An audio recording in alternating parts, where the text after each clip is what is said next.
Hello, this is Storybooks channel. New videos are posted every day. Subscribe and click the bell. Cindy walked through the garden in frustration. She didn't like the way the trees had weathered the last frost that had suddenly hit Waterloo a few days ago. The apple trees had bloomed profusely this year and had promised to produce a bumper crop if it hadn't been for the sudden drop in temperature. Jack. She finally saw her head orchardist. Something must be done. The trees are under severe stress. The orchard mistress spoke excitedly. Cindy, only immunostimulants can help here now, the older man replied. Let's in 3 stages daily give anti-stress hormones, otherwise we will lose most of the crop. Jack was a very experienced horticulturist and agronomist in one person.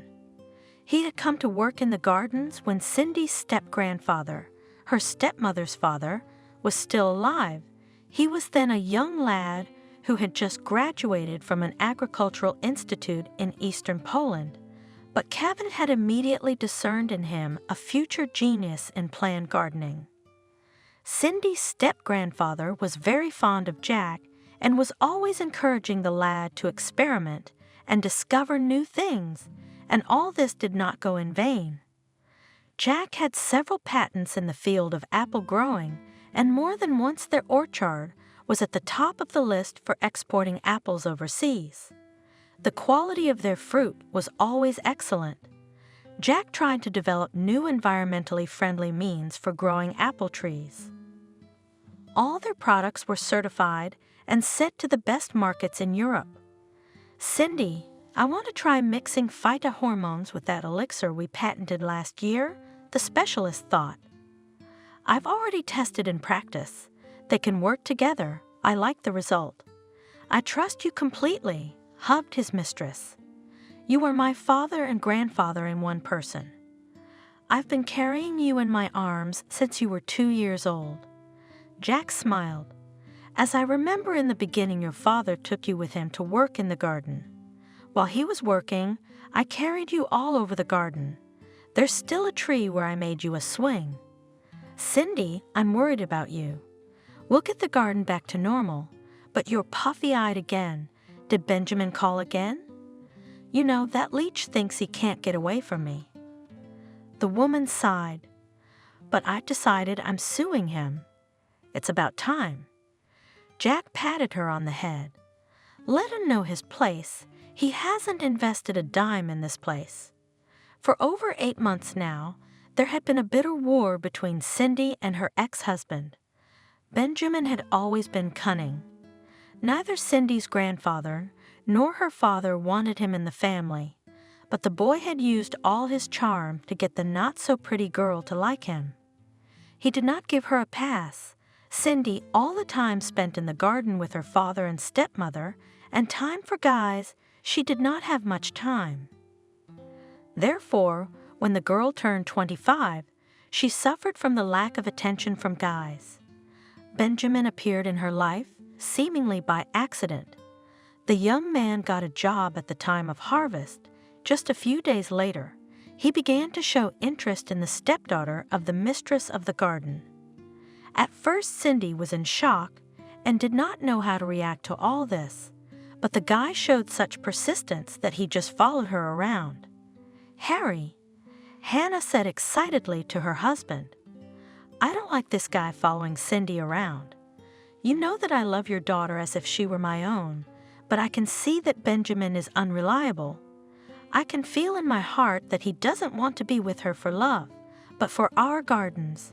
But Cindy had made her choice, and her stepmother and father would not stop her. The wedding was very big. Even distant relatives from Germany came. The first years of their life together, Benjamin pretended to be interested in gardens. He was trying to understand how the whole business worked and was always at work. Oh, that Benjamin was a pain in the ass. Complain to Hannah, Jack. He pokes his nose into everything, and when you start explaining, he won't listen. He wants the trees to grow at his whim, and he's no use to you. The man concluded. Cindy, on the other hand, was so glad that her husband was interested in gardening. She dreamed that someday they would buy their own plot of land and have a garden of their own. Her father and Hannah promised to help her with this, but her hopes were quickly dashed. One day Benjamin was away for a long time. The clock showed 3:30, and Cindy waited for her husband in the kitchen. She and Benjamin lived apart. Her father and stepmother had given them a house in a neighboring village for their wedding. The phone kept answering that the caller was unavailable. Suddenly the door creaked open and Cindy woke up. The girl herself did not notice how she put her head on her hands at the table and fell asleep. "Benjamin, where have you been?" The wife said excitedly. "Did something happen to you?" The boy felt very well. He was having fun. Cindy approached him and noticed a lipstick on his neck. "Benjamin, what does that mean?" She shouted angrily. "Are you having a mistress?" "Answer me," demanded the wife. "Why are you so boiling?" The husband said in a slurred tongue, "I just sat with friends today in the bar. I'm not a dog to be tied up at home." Cindy didn't tell her parents anything about it, but it began to happen more and more often. One day the girl couldn't stand it and told her husband that she would tell her father about everything. "Don't you dare!" He hit her in the face. "Then you'll see what I'll do to you." It wasn't that Cindy was afraid of him. She was more ashamed of her stepmother and father, who had warned her that Benjamin was an unreliable fellow. One day the girl couldn't take it anymore and told Hannah all about it. "Hannah, I can't take it anymore." Cindy burst into tears. "He has someone else. He's often out at night. Sometimes he even hits me." "Cindy, why didn't you say anything about all this?" Her stepmother asked her sternly. "I'll talk to him. We won't tell father anything yet. I'll find ways to deal with him. You need to file for divorce." A few days later, Hannah was in town. She went to the clothing market and walked into the mall. The woman was looking at a beautiful dress she wanted to buy, but suddenly she saw Benjamin on the other side of the store, accompanying some girl, whispering sweetly in her ear. "Benjamin, come here," Hannah said coldly to the guy as she approached him. "Next week, Cindy's filing for divorce. That's it, your game is over. Don't even think about blackmailing her." "We'll see about that," he shouted after her. "Screw you." Hannah spent the whole evening thinking about how to tell Harry, her husband. Finally, she decided to have a serious talk with him tomorrow afternoon. In the morning, they had to go to a company to see the partners. It was April. Rain was lightly dripping, and Hannah and her husband got into the car. They wanted to get things done before lunch and then drive to the garden. On this day, Hannah was driving. It was obvious that the woman was very worried. "Hannah, what's wrong?" Her husband asked her thoughtfully. "Are you not feeling well?" "No, I'm fine," she sighed. "Could we stay home for a couple hours this afternoon? I'm a little tired." Hannah drove quietly along the highway, and everything was going well until they came to a section that went over a hill. The woman accelerated up the hill so that she could drive up it without any problems, but when the car reached the highest point, it started to roll downhill at full speed. "Oh, shit!" screamed Hannah. "Something's happened to the brakes. Harry, I can't control the steering." Those were her last words. The car rolled down the hill and accelerated very fast. It smashed through the fence and into the ravine. For 300 meters, the car spun around, going up in the air and hitting the ground. By the time it reached the river at the bottom of the hill, the car was practically ashes. "Cindy, but you have me." Benjamin reassured his wife. "Don't worry, I'll never leave you. We'll get through this tragedy together." Cindy was 28 at the time, and she was all alone. Apart from Benjamin, she really had no one, and Uncle Jack supported her as best he could. The girl had to come to her senses very quickly. A new season was beginning. The garden could not be started. She had inherited all the gardens of her stepmother, who, a few years ago, had written a will on the subject. Despite the fact that the girl had worked with her parents in the garden for many years to act on her own, in the beginning it was very difficult for her. According to the remains we found, your stepmother failed to drive. A police officer told Cindy at the time. It's very hard to say what caused it. The car just crumpled into small particles like sand. But even so, we will still investigate. For the first year after the tragedy, Benjamin settled down. He slept at home all the time, managed the garden, and tried to help Cindy in any way he could. "Cindy, I don't like this." Uncle Jack warned her one day. "I can smell something in that bastard's mind." "Jack, I don't know," she sighed. "Benjamin has changed a lot lately. He's been supporting me in everything, and he's been doing a lot of gardening." The man only shook his head. He loved the girl and wished her only happiness, but then he had no evidence against her husband. Benjamin endured exactly 1 year, and then everything started again, but this time he became bolder and began to behave even more freely. There was no one else to protect Cindy from him. First he insulted her drunkenly, then he raised his hand, but one very important incident put an end to their relationship. Cindy urgently needed to go to the city on business. There she had an appointment. She was late and rushed on all sails, in the cafe waiting for her representative. The meeting went very well. A baby food company wanted to buy a good amount of apples this year. The girl said goodbye to the man and decided to sit in the cafe for a while longer. Suddenly her gaze fell on the window. Benjamin was walking along the street with a pregnant girl. From the way he held her hand, they were more than acquaintances. "Benjamin?" Cindy said to her husband in the evening. "I'm giving you exactly 24 hours to get out of my house. I'm filing for divorce tomorrow." "Cindy, what are you doing?" He was surprised. "What did I do?" "I love you so much. I think you're not the only one." She looked coldly at her husband. "That pregnant girl, apparently, you love more than me." "Which one?" Benjamin played the wife. "Cindy, what are you imagining?" But it didn't help, and the guy became furious. He grabbed something from the table and ran up to his wife. Cindy didn't move. "Listen, Benjamin, either you leave this house with your feet, or I'll report you to the police, and you'll go to jail," she said coldly. "You are." The guy yelled at the top of his voice, but he could not beat his wife that day. Benjamin shouted for a long time, then grabbed his things and ran out of the house. From that day on, he never came to Cindy's house again. They only met in court, and Benjamin constantly terrorized her on the phone. The woman and the head gardener strolled along the apple alleys. They were looking at which varieties had reacted most to the cold temperatures. "That's what I thought. Gloucester was the hardest hit. Considered the jack plant. We'll need to up the dosage for those." "All right, let's start at lunchtime then," said the landlady. "The forecast is for a couple more hours of drizzle before lunch and then sunshine.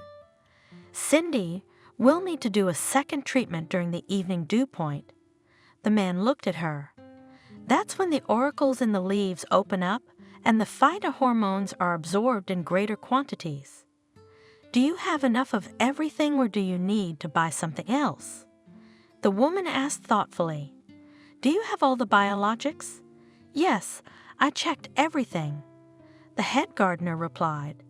"Cindy, order some Japanese medicine or something based on cedar and pine. They will help us a lot right now, too." It took almost 3 days for the trees to come around again. Some did lose color, but many recovered from the shock. "I don't think that's a problem." Jack cheered up the landlady. "They'll have big apples this year, so you'll be able to sell them for more money." Cindy would come home happy. Of course, at the age of 30, it was very difficult for a young woman to take charge of an orchard of this size, but many years of experience in the orchard had not passed without a trace. Cindy was no longer so hurt by the way her husband had treated her. She saw very clearly now that Benjamin had never loved her, and in all likelihood, it was his plan to marry Cindy and then take everything away from her. The woman was completely immersed in her work. She didn't want to think about her personal life now. But still in the evenings there was such a longing that the loneliness brought tears to her eyes. Cindy ate dinner and tangled herself in her plaid, drinking hot tea with pleasure.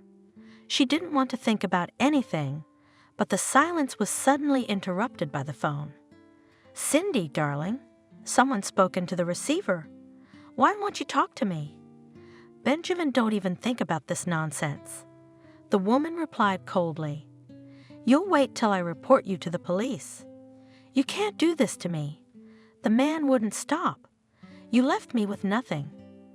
"And what did you expect?" She laughed. "You can complain to the International Court. You won't get a dime from me." Last September, Cindy was finally able to divorce Benjamin. The court ruling left him with nothing. This, of course, did not suit him, and the man has been on her nerves for more than 6 months. Benjamin tried a variety of methods. Then he kept confessing love to Cindy, then threatened her, but the woman to all this remained indifferent. "Okay, you don't want to do it the easy way." He yelled into the phone. "So I'll meet you in court. This time I will succeed.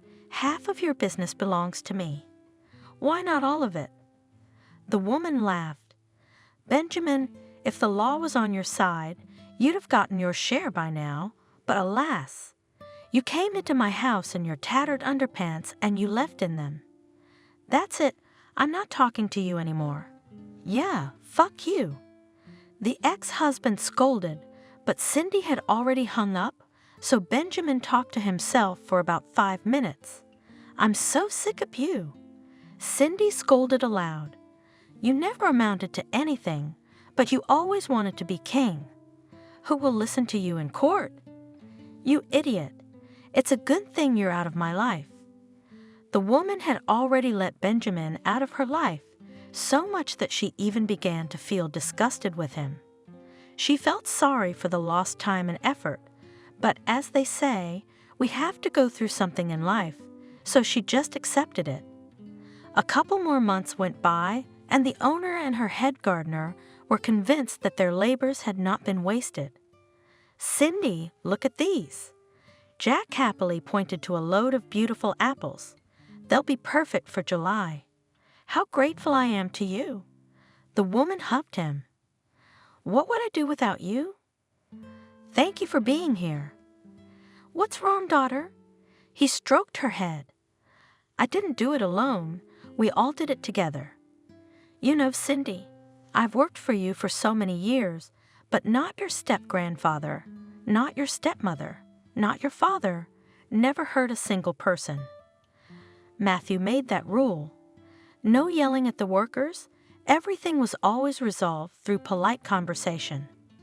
I've never had a master like you, and your father, Harry, after he married Hannah, never raised his voice to anyone.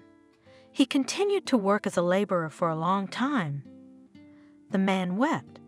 Cindy hugged him even tighter. In essence, she had no one else in her family except Jack. Time passed quickly, and it was harvest time. The head gardener was very pleased with the result this year. Despite the April frost, the trees came to life very quickly and produced not only tasty, but also large fruits. Look at that! Jack couldn't get enough of them. They are all from 90 millimeters in diameter and more, in those boxes in general 12, 15 centimeters, and such beautiful fruits. Yes, especially those with a pink side, just beautiful. Rejoice together with the agronomist hostess. This year we actually have a very good harvest. It had been a busy time. The season had not given us a chance to rest. Cindy disappeared in her orchards until late at night, while the apple loading was going on. This year, the pears had also yielded well. Not so many, but a contract had already been signed for them. In general, the orchard was bustling. One Sunday evening, Cindy arrived home a little early. Her fatigue was wearing her down. In the morning, Benjamin called again, bidding for her. The woman, tired, sat down on the sofa, tried to put her thoughts in order. Suddenly her phone rang. Some unfamiliar number popped up. "Is it Cindy?" Someone asked in Italian. "Yes," a woman answered. "What do you want?" She had a strong accent. "My name is Matthew. I'm a lawyer." The man replied, "I'm sorry to bother you, but I really need your help." "A lawyer?" Cindy asked him again, "But I'm listening." "Is there some problem with the shipments to Italy?" She was surprised. "Supply problems?" The lawyer didn't understand. "I'm calling you on a personal matter. You see, your father had an older sister, Lucy, in Italy. I don't know if you've been in touch all this time or not, but she died a few years ago, leaving 2 children. They hired me to handle the estate. I'm sorry, but what does that have to do with me?" Cindy was surprised. "I have no claim to any of their property. It's not about you." Matthew tried to explain the situation.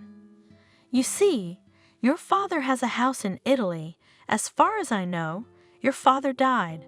I'm sorry for your loss. Now your cousin and sister would like to ask you, if you don't want to inherit it, could you give it to them?" "My father's old house?" Cindy asked. "Yes, of course. I don't want it, so they can have it." "Cindy, according to our laws, you will have to formally either inherit it yourself or renounce it." The man explained. "Otherwise, this house will just hang around like that. Could you come to Italy for a few days?" "Oh," the woman sighed. "I'm sorry, but now I cannot exactly. We have a season, and you can do it on the internet or through the mail?" "Unfortunately, no," replied the lawyer. "It will require your personal presence." "That would be a big problem for me." The woman said, "All right, give me some time, I'll think about it. I'll call you back on this number in a few days." Cindy was shocked by this news. First of all, her father had never told her that he had a sister. Secondly, the woman was not prepared for some sort of family connection in Italy.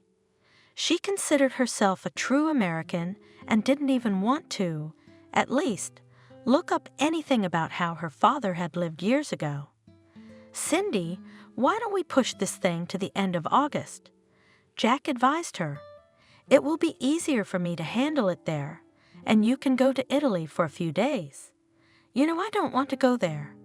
She looked at him pleadingly. "I have enough problems with Benjamin here, and there will be relatives there who will probably want to keep in touch with me." "But you don't have to tell them you have gardens, do you?" The man looked at her. "Let them think you're starving. Harry was a good man, and the fact that he didn't tell you about your aunt was no accident. He had a good reason. He didn't talk about his past life at all, as you know. Maybe Hannah knew something about it. She was very fond of him." "You're probably right," Cindy agreed. "He had a reason for not telling me anything about Italy. All I know is that my father loved me very much, and what happened to him back home is of no consequence to me."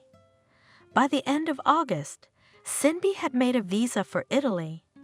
The woman decided to drive to Verona in her car. "Jack, I'll feel so safe there." She said to the gardener, "Not that I don't speak Italian well, but asking someone for directions all the time, with my strong accent, I won't be able to. You'd probably have to drive about 20 hours. The man figured it out. I can manage." Cindy smiled. "I'll spend the night in a hotel, and call me if you need anything. I'll be in touch all the time." The only thing is, I don't know how it will be in Italy, but I'd better solve this case at once, otherwise they will terrorize me with this house for years. So I'll give it up right away. The weather was good. It was Cindy's first such long journey. The woman realized that it would not be easy for her on the road, but she was especially afraid of what might happen to her in Italy, and in general, she had never been interested in this country. It seemed to her a completely unknown zone. Probably, except that Rome was the capital of Italy, Cindy knew nothing else. I'll manage somehow, she encouraged herself. I'm only going there for a few days, and I'm not going to stay there. As soon as the woman crossed the border, she immediately felt a huge difference. This must be the Italian roads, she said in shock. You have to be very careful not to hit all these potholes. Finally, Cindy saw a large sign. She read the name and got excited. Verona, she sighed. Here I am. I hope they don't stop me at every corner now that I have someone else's license plate. But as soon as Cindy entered the city, she was immediately stopped by the police. As usual, they were standing in the most unexpected places. What are they doing here? The woman said in shock. Can they stand here? But in Italy, anything was possible, as Cindy found out over the next few days. Why did you come to us? The police officer looked at the documents with interest. I have business here. Cindy answered. I was called here by your lawyer. We're dealing with an inheritance issue. She tried to explain.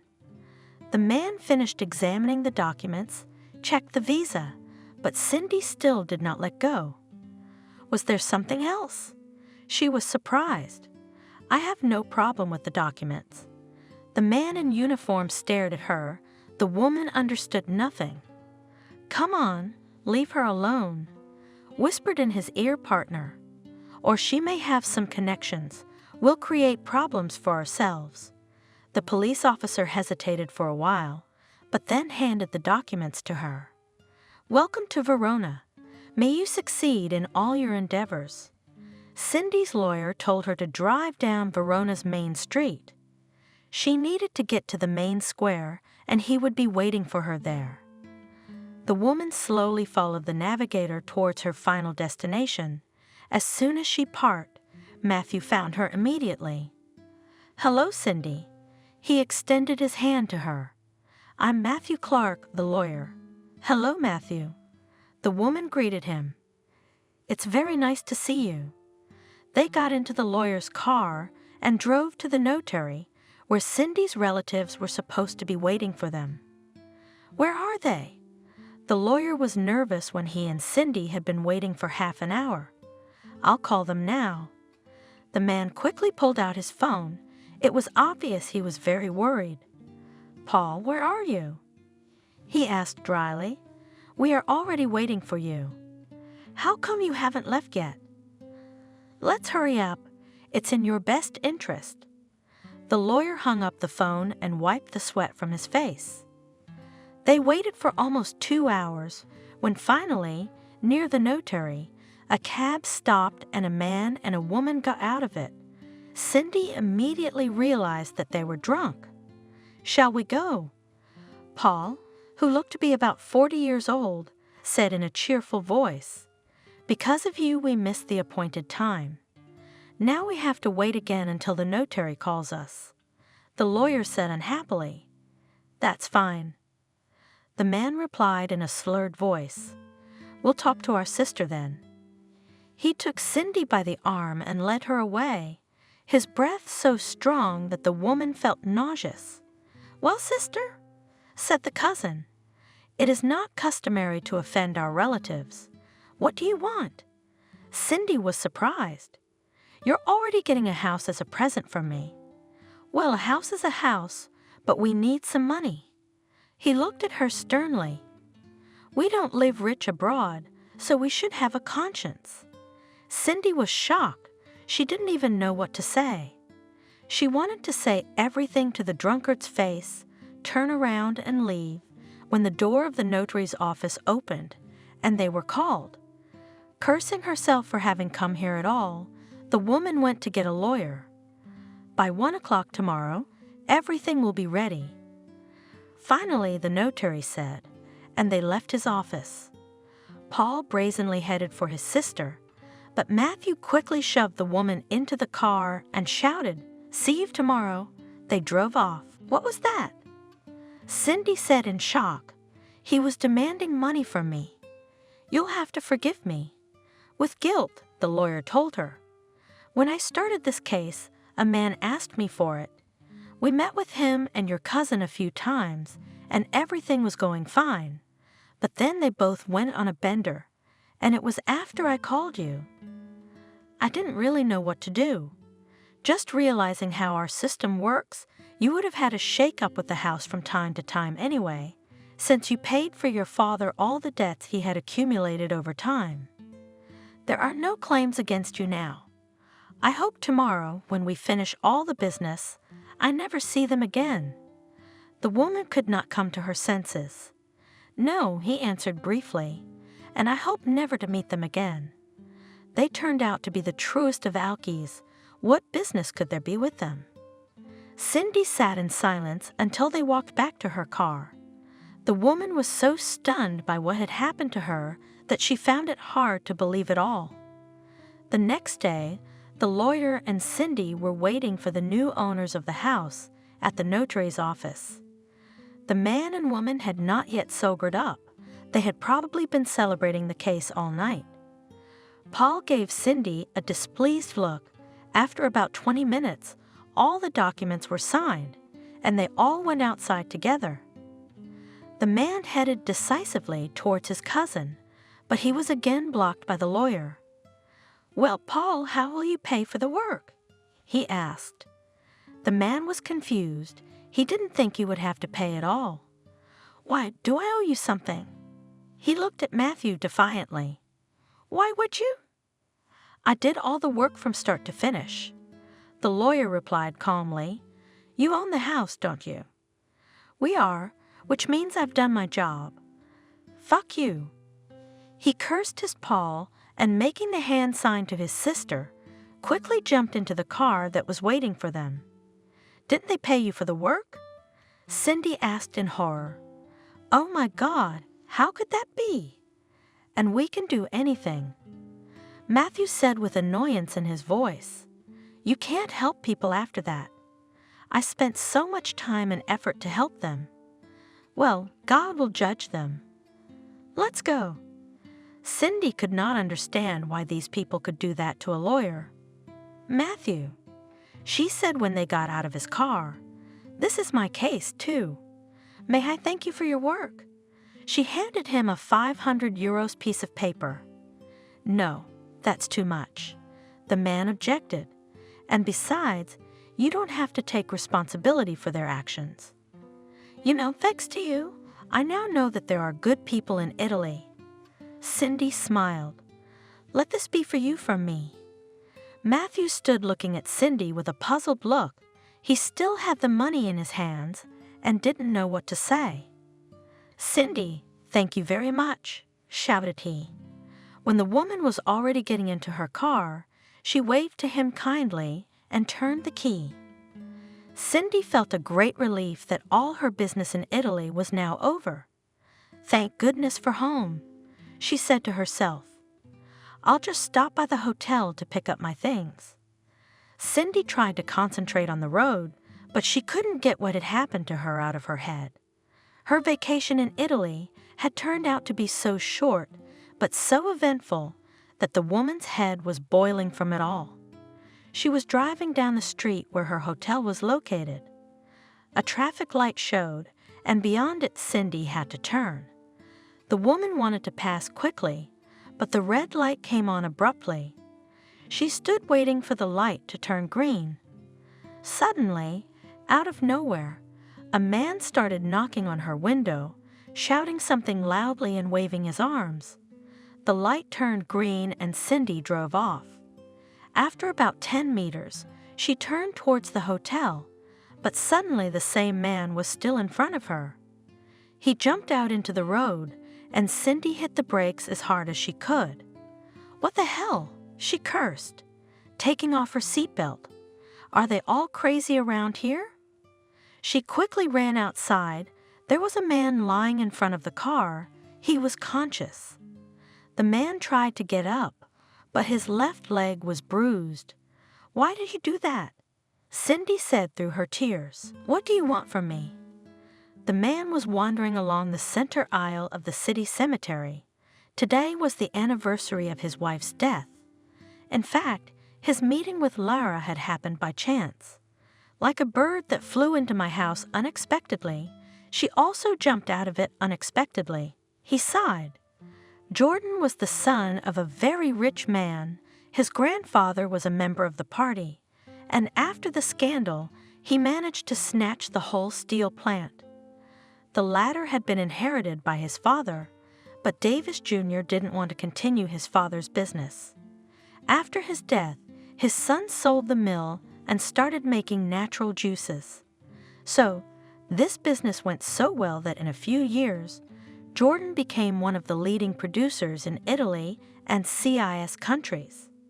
As usually happens, the first marriage of such rich people rarely happens happy, and so it happened in the life of Davis. The first time he chose as his wife the first beauty of Verona, the model Monica Jones. Then the man was 32 years old and the girl 21. They lived from the very beginning very badly. Monica was not interested, neither Jordan nor family life. The girl preferred to spend her time in beauty salons and resorts abroad.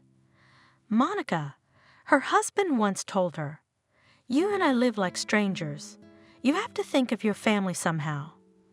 "Jordan, what don't you like?" She was surprised.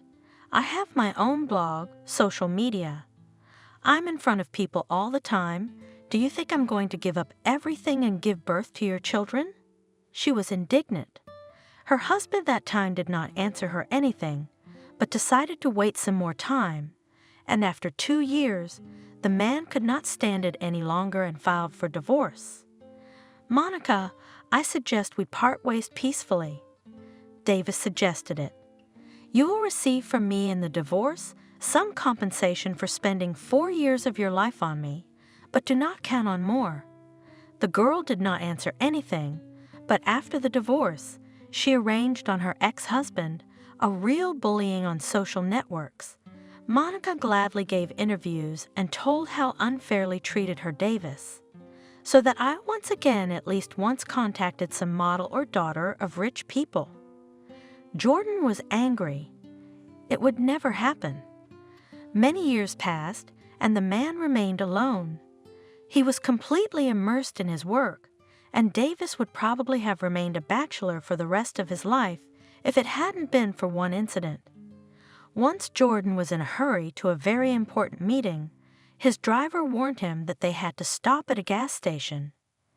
Davis got out of the car and was discussing something on the phone. A young woman came to their car and started filling the tank with gasoline. The driver went to pay for the gas when the owner was waiting outside. "Well, that's it." In a beautiful voice said the young woman, "You have a full tank." "Thank you." The man thanked her. "You have a responsible job. You have to be very careful." "Yes," said the stranger. "But I'm used to it. Night shifts are hard, but thank God I have a job like this." The smile so transformed the girl's face that it became incredibly beautiful. Jordan. Unexpectedly, Davis extended his hand to the girl. "Let's get acquainted, Lara." She shook his hand with a smile. "Nice to meet you too." Davis was busy with a lot of new contracts. Probably 2 weeks later, the man suddenly remembered the girl who worked at the gas station. It was Sunday, and he got into his car. "Lara will be working tomorrow." The gas station attendant answered him. "Today is her day off." "Why did I even come here?" Jordan berated himself. "I'm a well-known man in my town. I'm 42 years old, and I came to a gas station to look for Lara. But the next day, Despite his busy schedule, he asked his driver to take him to the gas station. "Lara, I came to see you yesterday," Davis told the girl, "but I was told that you have the day off. I'd like to invite you to a cafe. Would you mind?" "Me?" She sounded scared. "I'm sorry, but I can't." "I'm sorry, but I have a husband." Jordan felt extremely ashamed. He apologized to the girl and decided not to mention her again. It was probably a month later when he and his driver stopped at a gas station. Davis looked at Lara in shock. Her entire face was bruised.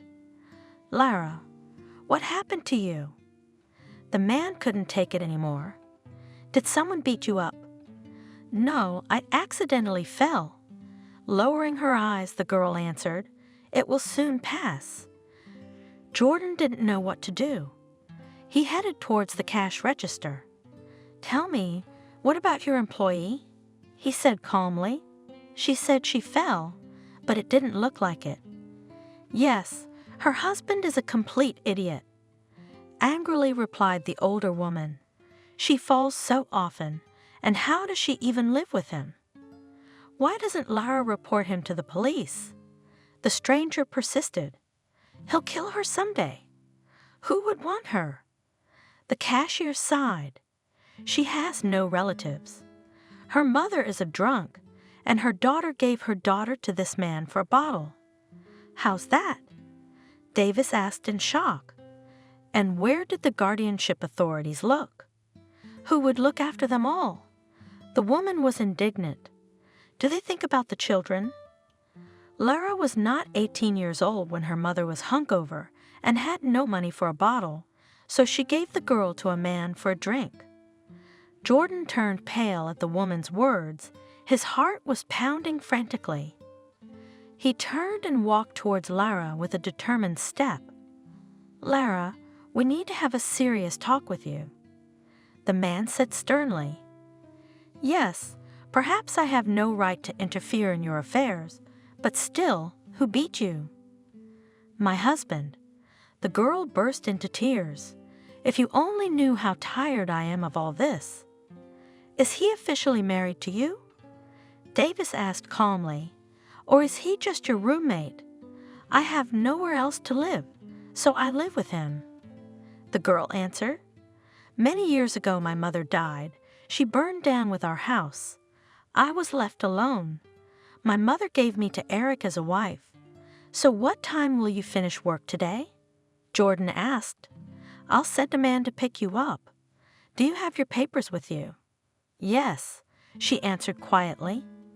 "I'm sorry, I don't know you at all. I'm afraid of everything," Lara cried. "Don't be afraid," sighed the man. "Trust me, you won't go back to Eric. I'll buy you all the things you need. I need a housekeeper now, and I'll pay you well." It was obvious that the girl was very afraid, but she decided to get into the car that came to pick her up in the evening. "This is where your room will be," showed the owner of the house. "I have asked that you bring all the necessary things and uniforms. This weekend, you'll be completely free. You can do whatever you want. I have a separate person for the weekends, so don't think you will have to work all the time." It was very difficult for Lara at first. She was constantly afraid that her husband would come after her, but this problem was immediately solved by Davis.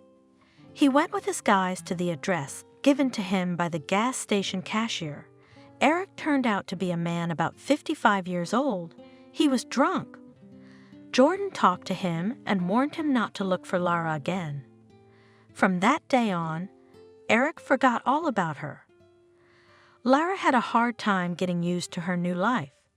She had been living in fear for many years, so it took her a long time to see that the owner of the house had no evil intentions towards her. Almost 2 years had passed and Lara was 29 years old when the girl realized that she had fallen in love with her master. In fact, Jordan, Lara had been in love for a long time, but he realized that with such a traumatized psyche, she needed enough time until the girl started to trust people again. His sincere love helped Lara to come to her senses, and they played a modest wedding. Davis loved his wife very much, and how happy was the news that Lara was expecting a child. "Lara, my love, thank you," he said to his wife all the time. "You have made me the happiest man in the world." Lara was happy herself. Not only did she have a husband she loved, but now they would have a daughter. Everyone lived in anticipation of a baby girl, but one day Davis' phone rang. "Jordan, here's the thing. It's Lara's doctor. Your wife has a very rare condition. If she continues with the pregnancy, Lara could die." Davis asked in shock, "She won't be able to carry the baby?" "I'm sorry, but you have a very difficult choice to make." The doctor sighed with frustration in his voice. "Either your wife terminates the pregnancy in the 7th month and never gets pregnant again, or she gives birth. But I have no guarantee that she will survive the birth." Davis spent days just sobbing. He didn't know how to tell his wife. Finally, Lara couldn't take it anymore and started talking to her husband. "Jordan, what's going on?" she asked him. "You haven't seen your face for the last day. Is it something at work?" "Lara, you know." He tried to find the right words. "My darling, my love, I don't even know how to tell you." "Jordan, tell it like it is," the woman sternly ordered. "I'll try to understand you." "Lara, you have a very rare disease." Davis burst into tears. "We don't have much time. Either you get an abortion and stay alive, or the baby will survive, but you may die during labor." The woman turned pale. She was silent for a while, stood up, walked to the window. "I will give birth. This is my final decision," she said and left the office. As Davis was not prepared for the fact that his wife would die, her death was a real tragedy for him. The baby girl was born perfectly healthy. Her father loved her very much, but the loss of his wife did not pass for him without a trace. He longed for Lara very much. The first months, the man just disappeared at the cemetery, but then gradually, he began to be dragged down by business, and he gave himself a promise that he would spend as much time as possible with his daughter. It was exactly a year after Lara died. Davis spent more than an hour at his wife's grave. He let his driver go. He was in so much pain that he wanted to walk a little bit so the movement would cheer him up. The man left the cemetery, got on a bus, and made his way downtown. It was bustling. Davis really wanted to get lost among people. He looked as if through passers-by. He was not interested in anything at that moment. He just wanted to forget about everything for a while. He slowly walked along the sidewalk along the street. He didn't even look under his feet. Suddenly his gaze fell on a traffic light. He came up to it and noticed some car next to him. Instinctively, Davis looked into it. He stared blankly at the woman, but after a moment, he felt as if he'd been doused with boiling water. The man quickly ran to the door and looked at the driver carefully. "Lara?" He shouted in shock. "Lara, what are you doing here?" "Lara, wait," waved Jordan as the light turned green and the car drove forward. Davis rushed after her. He saw the car turn sideways. He sped up and ran out to meet her. A few seconds later, he felt a blow to his left leg, and Jordan fell to the asphalt from the pain. A minute later, a woman jumped out of the car. She was shouting something in some language. It was similar to English, but Davis didn't understand any of her words. "Lara, what's going on?" Finally, he got up. "Lara, it's me, your husband." "Jesus, what on earth is going on here?" With a strong accent said the stranger. "Are you out of your mind? Why did you throw yourself in front of my car?" "I'm not Lara. My name is Cindy." "No way," Davis said in shock. "Lara, why did you make this whole show?" Did you get the doctor to fake your death in childbirth? But why? I loved you so much. I don't know how I survived your death. Man, I'm telling you again, my name is Cindy, and I hope this was my first and last trip to Italy. God, how can you even live here? She was swearing in English. Jordan was in such stress and bewilderment that when he took one step, he immediately fell down. First you throw yourself under my car, and now you want to pretend that you feel bad? A stranger approached him. Is this your business here? Is this how you make your money? You know what? She took out her wallet and took out 200 euros. Take it and leave me alone. I don't want your money. Davis could barely speak. Lara, help me please, can you take me home? I'm tired of telling you that I'm not Lara. Cindy tried one last time to tell him. Come on, get in my car. The woman helped Jordan into the car and threw a belt on him and drove according to his instructions. What kind of day is this? The stranger was cursing all the way, in a language Davis didn't understand. When am I going to get out of here? Lara, don't you remember me? I kept saying Jordan. What about our daughter? Do you remember Amelia? A respectable man. Cindy looked at him angrily. I have no children, and fortunately no husband either. Tell me, how much longer do you think we have to travel? I have to leave Italy today. It's still probably an hour and a half to our house. Quietly replied Davis. The man couldn't come to his senses. Everything was mixed up in his head. Oh shit! The stranger cursed.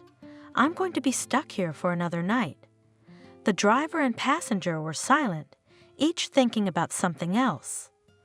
Davis was thinking about how he could lure Lara into his house. The man was sure that when she saw their daughter, she wouldn't be able to play tricks on him anymore. The woman, however, lamented that she would have to spend another night in Italy. Lara, can I ask you a favor? Jordan looked at the woman. Let this be my last request. Please share dinner with me tonight, and then you can go wherever you want. Cindy looked at him in horror. It seemed to her that there was a catch to all of this at all. Maybe he organized for me to be kidnapped, she thought. And then for ransom, will Jack blackmail me? But when the woman drove up to the Davis house, she was very much surprised. Only someone with decent money could live here. Do you live here? The stranger asked in amazement. What a huge house. Yes, Jordan answered briefly. I beg you to help me into the house. I'll call a doctor to examine my leg, and then we'll have dinner. I promise I won't keep you any longer after that. The woman hesitated. She was very frightened by everything that was happening. Finally, Cindy agreed and drove up to the unfamiliar house. She helped him out of the car. Some man immediately ran up to her. He looked at Cindy in horror, but didn't say anything to her. Matthew, help me to my room, his host asked him. I fell and hurt my leg. The man turned back now and then and regarded the stranger with undisguised fear. Finally, the whole procession went up to the second floor, and Matthew put his master on the bed. Jordan took out his cell phone and immediately called. Bob, please come to my place. Said he to someone / I fell and hurt my leg badly. Yes, at my house. Thank you. The landlord hung up the phone. Did he see how shocked his domestic worker was? He kept glancing at Cindy. Matthew, please show our guest to Amelia's room, said Jordan. I'll wait for the doctor. Can you wait for me at the baby's room? He turned to Cindy. The woman could not understand what was going on, but decided to follow Matthew, who led her to some children's room. The man looked back at the woman and his face was pale. Cindy didn't really look where they were going. She was so absorbed in her thoughts that for a split second she couldn't even remember where she was. Finally, The man stopped at a door and opened it. A young woman with a small child appeared on the threshold. It was clear from her pink blouse that she was holding a baby girl. The girl looked at her guest in horror and recoiled. Cindy first cast a general glance around the room, then looked intently at the child. No special emotion was evoked in her. The governess had moved away from the woman and was standing somewhere in the far corner. The woman walked around the room. It was in the traditional style for small children. Cindy was about to leave the room and go downstairs to the living room to wait for the master of the house there, when suddenly her gaze fell on the pictures. They adorned almost the entire wall, but at first they seemed to the woman to be just decorations. "Who is that?" she asked aloud. "Who is this woman?" She turned toward the governess. "It's Amelia's mother." In a trembling voice, the girl answered. Her name was Lara. Cindy stared intently at the face she saw in the photograph. After a few seconds, a chill ran down her spine. The woman jumped up. She dropped her bag from her hands in surprise. "Where is she?" Cindy struggled to speak. "Can I talk to her?" "No," the governess replied briefly. "Exactly a year ago, she died in childbirth." "God, I can't understand anything." Cindy said in shock in English, "This woman looks a lot like me. Maybe I'm imagining all this. I'm just very tired today. I'm stressed out from Italy." The woman began to look at the rest of the pictures. They showed the man who had thrown himself in front of her car today, a woman who looked like Cindy, and a little girl. Apparently, it was the baby the girl was now holding in her arms. There was a rustle of some sort, and the same man who had accompanied Cindy here appeared in the doorway. He eyed the guest with interest, but she was completely indifferent to everything. "Jordan asked you to come down to the dining room," he said quietly. Jordan interrupted the woman. "Who is that? Is this the owner of this house?" The man nodded his head to her, and she followed him the whole time, looking back at the pictures that hung on the wall. Cindy waited for the man for about half an hour. She heard some voices in the hallway, a familiar voice thanking someone, and heard a door slam shut. A few minutes later, the master of the house himself showed up in the dining room. "Well, that's all right." He smiled. "The doctor said it was just a bad bruise.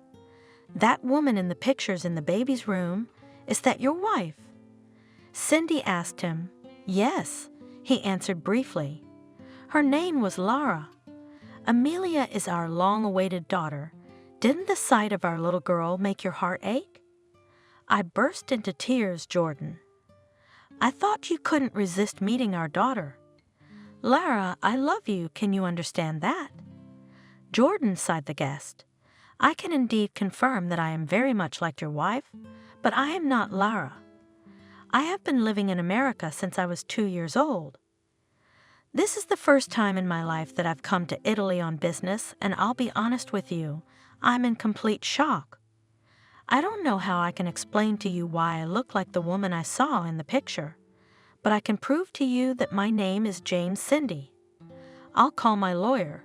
He can confirm it for you. I'm sorry to dash your hopes, but that's the way it is." The landlord looked at the woman with an uncomprehending stare. It was obvious that he refused to believe what Cindy was saying. He remained silent for a while, tears streaming down his cheeks. Suddenly his gaze cleared, and he looked at his guest carefully. "But there is no such resemblance in nature," the man said. "Yes, it may be so that people have some similarities, but to be so it is simply impossible. And this can only mean one thing. You are somehow connected with my wife." "That's out of the question." Cindy understood him. "At least according to the information I have no brothers or sisters. Are you sure about that?" Jordan looked at her intently. "What do you know about yourself?" "I mean before you came to America. As my father used to say, my mother died shortly before he moved. A woman started it. Naturally, I don't remember her. My father decided to radically change his life. Of course, he took a risk. I still do not understand how he decided to come to a foreign country with a small child. But I'll tell you the truth. My father said almost nothing about Italy. And I didn't take much interest in it myself. It turns out that your father, according to him, left Italy to earn money after his wife died. Davis reasoned. But for some reason he didn't tell you anything about it. Didn't your father want to come home? Suddenly the landlord asked. Never. The woman answered briefly. For as long as I can remember, it was out of the question. My father somehow persuaded my step-grandfather Matthew to take the first job from me.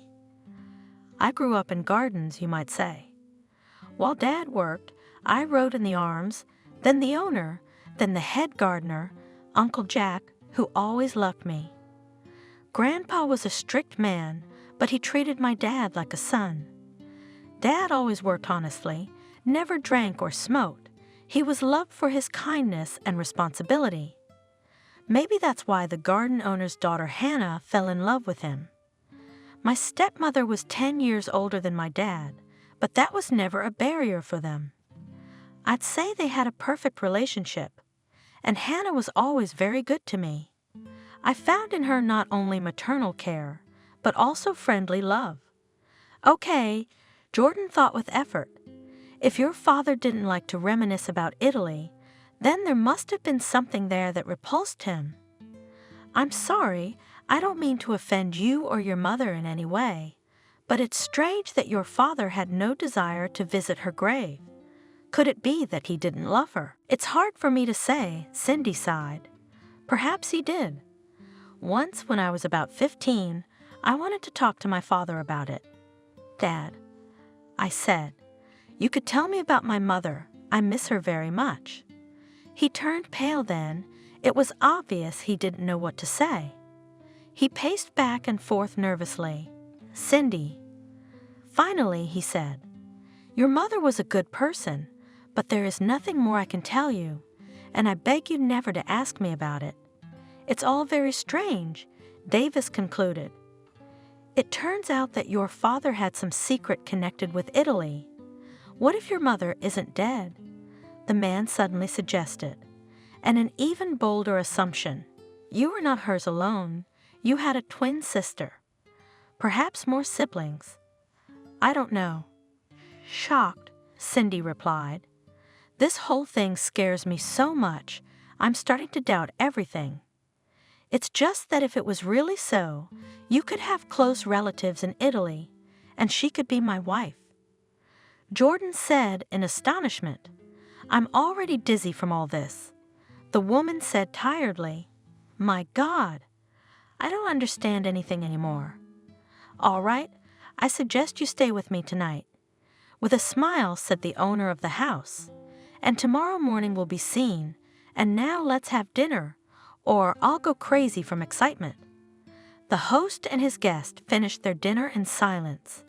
Cindy first decided to get herself a room in a hotel, but something inside her insisted on staying in this stranger's house. To her surprise, she slept through the night without a backward glance. Jesus! She looked at the clock in horror when she woke up. 10 hours? I haven't felt like this in a long time. Yesterday was such a busy day that I just overslept. The guest got dressed and went down to the living room, but no one was there.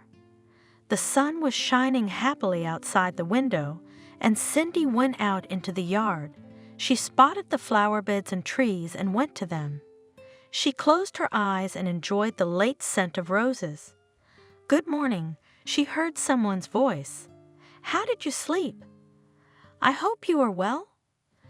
Good morning, replied Cindy, seeing Davis approaching her. To my surprise, I have slept in so many years, she laughed.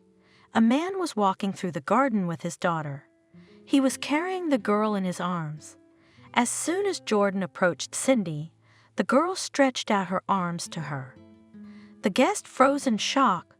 The woman did not know what to do, But then instinctively, she took the little girl in her arms. The little girl smiled happily. "Amelia thinks you're her mom." Davis smiled. "You look like Lara, like 2 drops of water." Maybe she feels it intuitively, because her mother died in childbirth. "You know, I'm so sick of this story." The guest looked at him. "That I am ready to find out if I really have relatives in Italy. I'll tell you the truth, if they show up later, I will not survive another trip here." She laughed. "Is it really that bad?" The man asked her with interest. "It's different for you, I would say," she answered. "Everything here is very strange for me. I feel threatened all the time." "But that's true," sighed the host.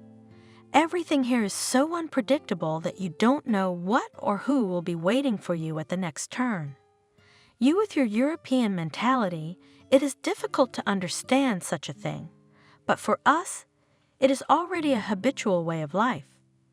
I have a very good lawyer in Italy," looked at Davis, Cindy. "I'd like to hire him to look into this whole thing." "Cindy." The first time the host addressed the guest by her first name. "Since I'm the one who started all this, let me pay for your lawyer." The woman looked at him in bewilderment. She thought that Italians are really unpredictable people. You just don't know what to expect from them. But she liked Davis's generosity very much. "Good," the woman replied and looked lovingly at the girl. She hugged her and laughed, looking into Cindy's eyes. "Amelia, let's leave Auntie alone." Took the child in his arms, Jordan. "Let Auntie walk around the garden. I'll be waiting for you in about 20 minutes for breakfast."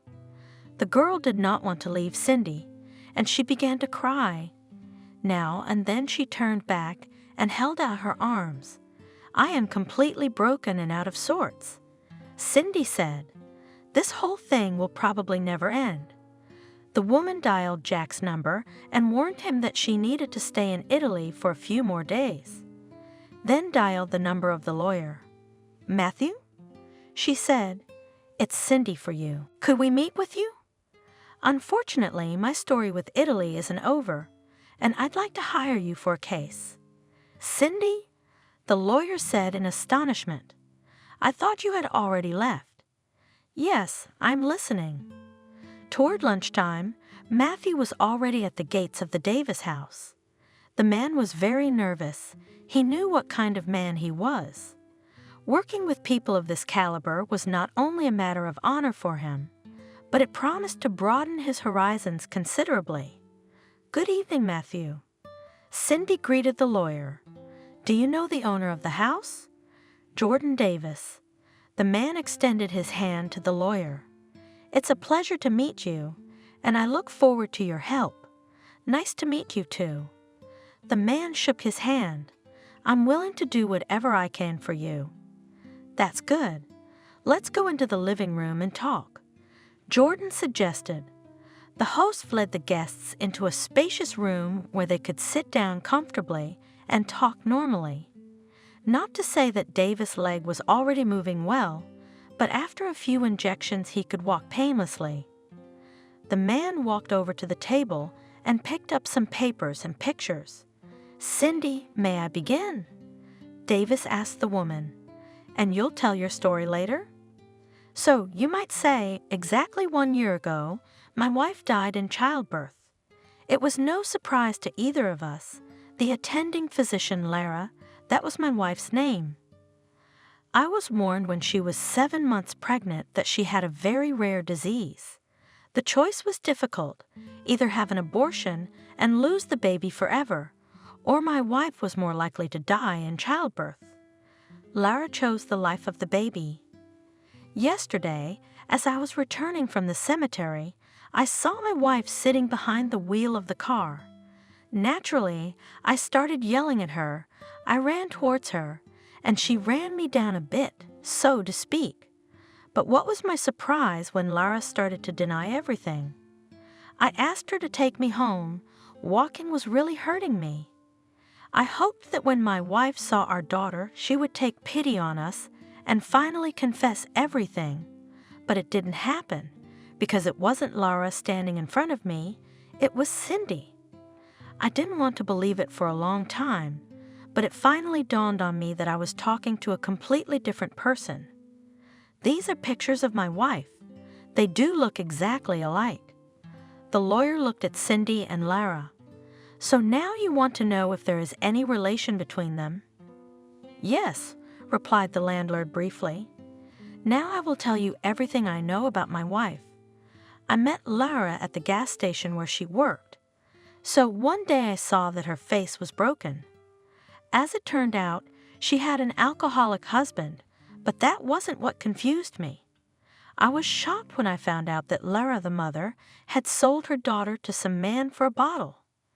A few days later, she drunkenly burned down her house and burned herself in it. Lara had nowhere to go, so she lived with her rapist husband, who was more than 25 years older than her. Or rather, officially, Eric wasn't her husband. He turned out to be her roommate. Then, when we were already married, Lara told me that at first her mother didn't drink, but she was always living with one man or another. The girl was always afraid of them all. She didn't have any good memories of her past life. Cindy was shocked. She had the impression that in Italy everyone drinks. The woman couldn't believe that such a thing was possible. Of course, in America, there were sometimes such stories, but they were not, as here, at every turn. Matthew? After a long pause, Davis said to Cindy, "You've been dealing with my father's old house. Surely you must know something about it. Could you tell us about it?" "Cindy," sighed the lawyer, "I don't think we'll have any trouble finding out, but right now I can tell you that your father had a half-sister, not a sibling. When I looked into your case, I discovered that Lucy was the daughter of your father's stepfather. So those people, Paul and Lisa, have nothing to do with you. I'll be honest with you, I was devious at the time, and it's my fault. You know, I have no regrets." The woman reassured him. "I don't really need this house, especially my father never wanted to come back here. I don't think he even thought about this house." "Okay, can you give me a few days, please? I need to do some paperwork," the lawyer asked. "I don't think there's any criminality involved, so this will all be easy to figure out. Just in case, I would advise you, Cindy, to do a DNA test with your daughter Jordan. It can immediately confirm or deny your relationship. Cindy, if you don't mind, we could do it tomorrow morning." The host suggested it. "I'll take a week off work. My guys can handle it without me." The lawyer asked a few more questions, gathered the information he needed, and left. Matthew refused to take money for the work, citing the fact that Cindy had already paid him for it, but Davis insisted that he would receive full compensation for the work done. What a stroke of luck! The lawyer rejoiced. This American woman brought me such luck. Who would have thought that from the most mediocre lawyer without connections, I will work for Davis? He promised me so much money for the job that it would cover all my annual expenses. Matthew couldn't get over it. It was a rainy October day when a strange man appeared at the wicket gate. His voice was husky. The boy cast a glance at his hands, which were cupped. "I'm here to see Miranda," he said dryly. "Is that your mother?" "Call her for me," ordered the man and waved his hand at someone.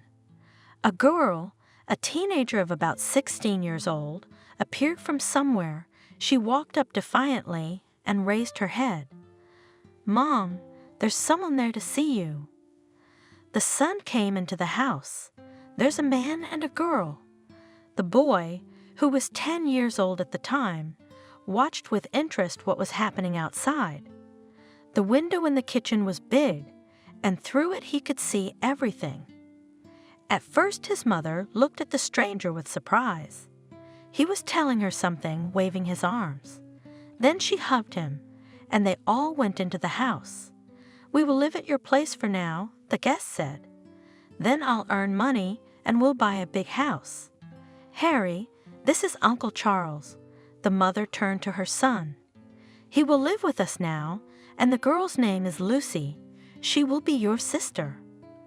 The boy did not like the guests very much. Uncle Charles had a wolfish look, and Lucy was always smiling achidically. Harry had lived with his mother for many years. He did not know his father. There was a rumor in the village that his mother had gone off with the farm director when he was 18. Of course, the boy saw some uncle coming to his mother's house, sometimes at night. As he grew older, he began to notice that these uncles changed, but what happened that day left an imprint on the child's entire life. From the very beginning, Lucy, Uncle Charles' daughter, began to set him up. She kept making up made-up stories. Uncle Charles scolded him at first, but one day he couldn't stand it and spanked the child with a belt, so much so that he couldn't sit down for a week. "Charles, why did you do that?" "I was arguing with Miranda's roommate. Harry's a good boy." "If he was a good boy, he wouldn't have done this to my daughter." He looked angrily at the woman, a devilish twinkle in his eye. As time passed, the beatings became more frequent. Lucy was devising more and more insidious plans. "Do you hear that?" Charles grabbed Miranda by the scruff of the neck. "Don't you realize who's boss?" That day, for the first time, Harry's mother got it in for him. From that moment on, Charles began to drink more and more, and he forced the boy's mother to drink. "Mom, why don't we run away from him?" One day the son suggested to his mother, "We'll hide and he won't find us." "Harry, what are you doing?" The drunken mother laughed. "He's my husband. I can't do without Charles." When Harry turned 16, he ran away from home. At first he hid in abandoned houses. Then he took a job as a shepherd for the season and lived in an abandoned house in a field. By the age of 18, he managed to raise some money, made himself a passport, and went to work in the city. A year later, he heard rumors that Charles had slaughtered his mother in a drunken outburst. He was locked up again. Lucy stayed at Harry's house. The guy decided to leave his past life behind once and for all, so he never even claimed his house or any other property. Harry was a hard worker. That's what the guy had decided for himself. The only thing that could help him get ahead was his hands. He had no education, of course. In town, he worked in a factory for a few years. Things began to go uphill. The guy was able to buy himself 5 kilometers from Verona housing. It was without special amenities, but his own. One spring, Harry was walking in the park after work. He was about 24 at the time. He was attracted by someone's voice. A girl was selling ice cream, and she was soliciting customers in a variety of ways. "The best ice cream in Verona," the girl shouted. "Before there's a line, come on over." "What kind of ice cream do you have?" the boy asked the perky saleswoman. "Plombard Eskimo?" "Whatever you want," she laughed. "Here you have Eskimo, and this is a very tasty strawberry cone. There is also with condensed milk and chocolate filling." "Wow," Harry smiled. "You've stumped me. I don't even know what to choose, so let's go with your flavor." "Banana ice cream with chocolate chunks, then." She gave the ice cream to the customer. "It's delicious." "Sorry, but at this price, you can't eat it every day." The customer sighed. "What do you want?" "What's cheap now?" With annoyance in her voice, she replied, "I have such a salary at this job that I can barely make ends meet. And here, if you're from the village and have no education, you can't get anywhere else."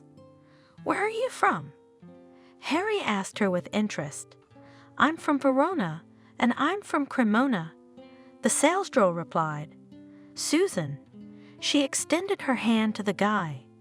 The young people talked, but then, as luck would have it, a crowd of people gathered for ice cream, and Harry said goodbye to Susan and left.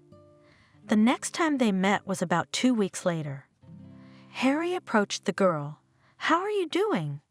How's work?" he asked. "Can I buy you an ice cream?" he suddenly offered.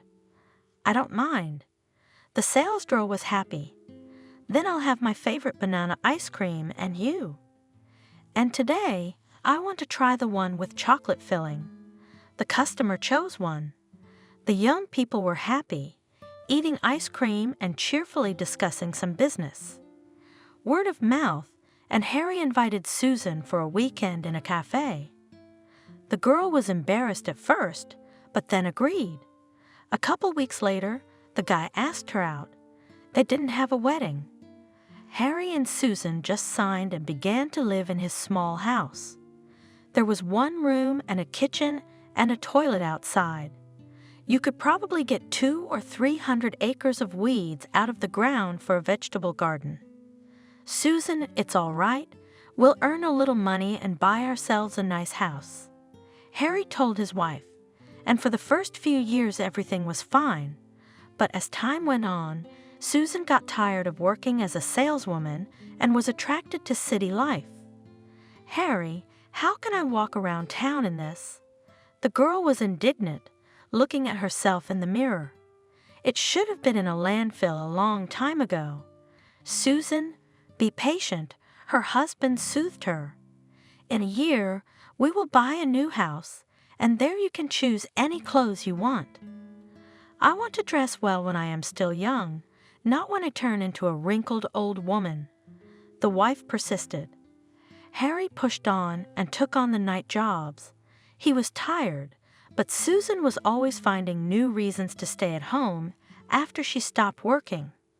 "You think it's easy?" She used to say to Harry. "I went to the interview today and the director said, for the first 3 months, you'll be paid half as much. It'll be your internship." "What do I need them for?" "Susan, you have to start somewhere," her husband reassured her. "Try it with this one, gain experience, and then you'll be able to set your own terms." "Well, here we go," disgruntled wife replied. "Let them work themselves for such a salary." The situation worsened when Susan became pregnant. The girl was not only constantly cranky, she became simply unbearable. "I don't want those children." In a rage, she shouted, cursing her huge belly. "Why I married you? You ruined my life." "Susan, what are you doing?" Her husband asked in shock. "After all, these are our children." "I don't want them." "Throwing dishes off the table," she shouted. "If you want them, you have them." Harry tiredly picked up the dishes from the floor. They had just recently moved into a nice new house, and it had become known that Susan was pregnant. But the girl started to go crazy after that. She didn't want children. "It's all because of you," she sobbed. "I told you let's have an abortion. No, you insisted on these children, and what am I supposed to do now?" Harry didn't understand what was happening to his wife. She'd gone from what he thought was a kind girl to a monster.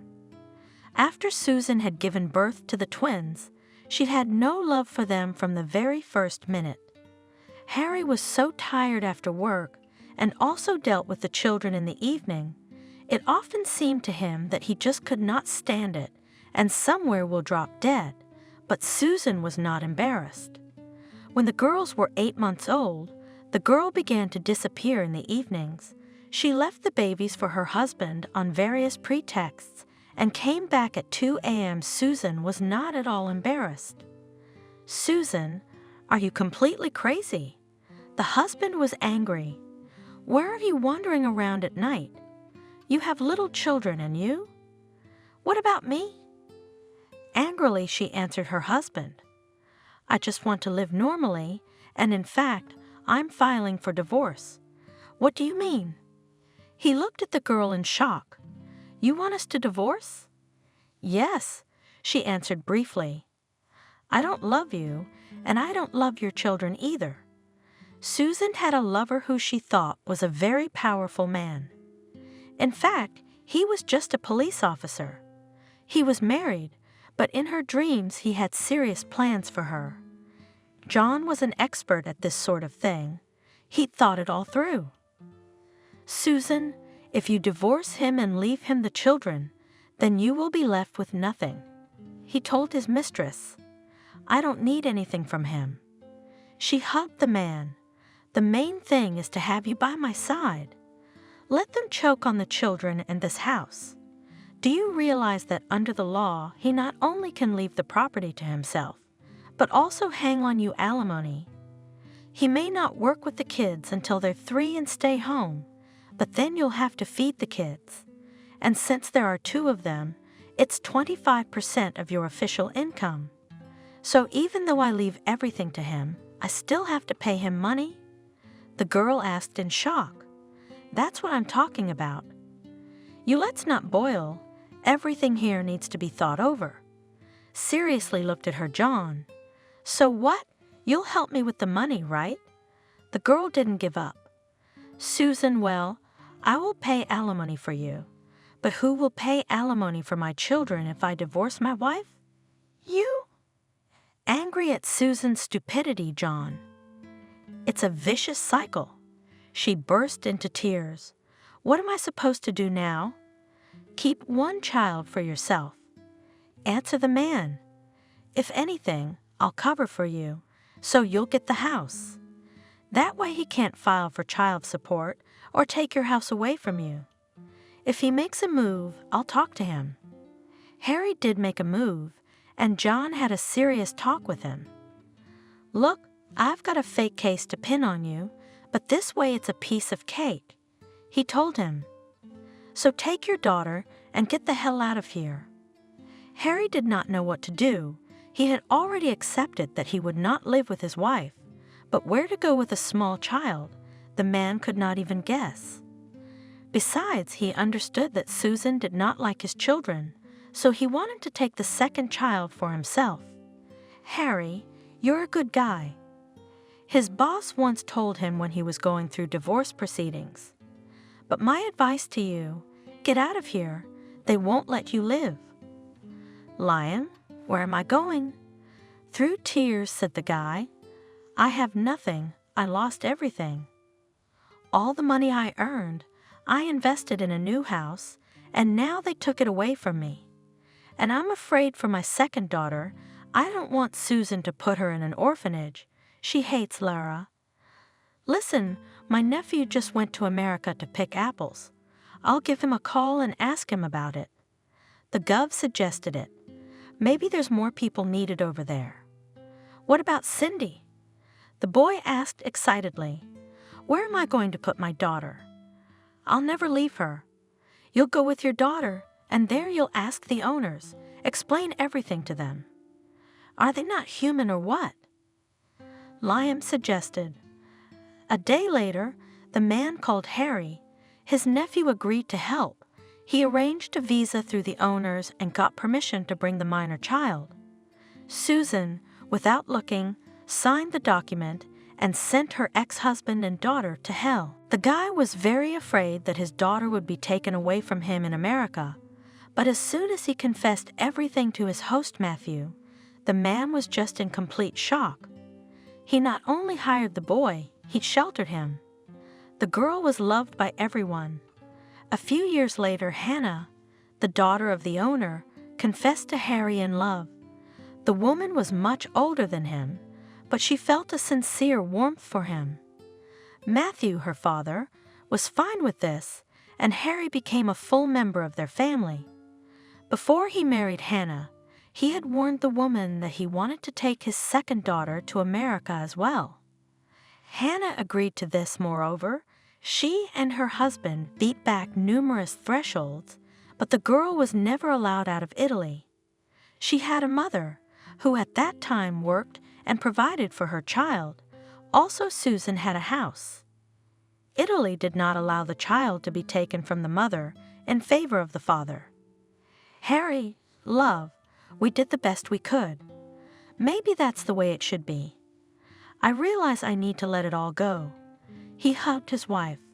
"But my heart still aches for Lara." And Harry had good reasons for that, although the man knew nothing about his wife and daughter, but the weight on his heart concealed what was really going on. Not 2 years later, Susan was abandoned by her policeman. Of course, John was not going to marry her. The girl was left alone with a small child in her arms. Her hatred for her ex-husband and her daughter only intensified. "It's all because of you." Susan threw everything she could get her hands on. "You ruined my whole life." She shouted to someone in the distance. "If it weren't for you, I'd be happy now, and I wouldn't have to feed your child." But Susan was afraid to give her daughter to an orphanage. The girl thought that then her house could be taken away from her, and she was not going to return to her village. Susan actively searched for a girl with a trailer, but no one was interested in her. Dysfunctional men were hitting on her. Finally, Susan decided on one. The main thing that he worked and fed her daughter, she decided then, and the rest I'll take care of myself. So in her house, first there was one Alki. He even officially married Susan and gave his patronymic and surname to her daughter, then another, then a third. The girl changed men like gloves, but no one from such a contingent, her needs were not satisfied. Susan herself did not notice how at the communal table she began to pour herself more and more often. At first it was innocent fun, but the woman did not even notice the moment she crossed the boundary and began to look for drinking companions. Lara was getting older and older. The girl in despair tried several times to escape from the house, but there was nowhere to go, and she returned to this hell. "Mom," sobbing daughter, "I beg you, stop it. Let's live normally." "Fuck off," answered her drunken mother. "You ruined my whole life. How I hate you." But the worst was ahead for Lara. The girl let her mother go only when she sold her for a bottle of vodka. From that moment, Lara had no mother anymore. Due to constant stress on the background of fears, the girl eventually developed a very rare syndrome. Pregnancy, her condition deteriorated sharply. The next morning, Jordan with her daughter and Cindy went to the lab for a DNA test. "Cindy, for what it's worth, I wouldn't want you to have a negative impression of Italy," said Davis as they left the lab. "So I suggest you take a drive around our area. You up for it?" "Let's do it." The woman agreed. "It's a lot of pressure to wait anyway. It would be better for us to distract ourselves.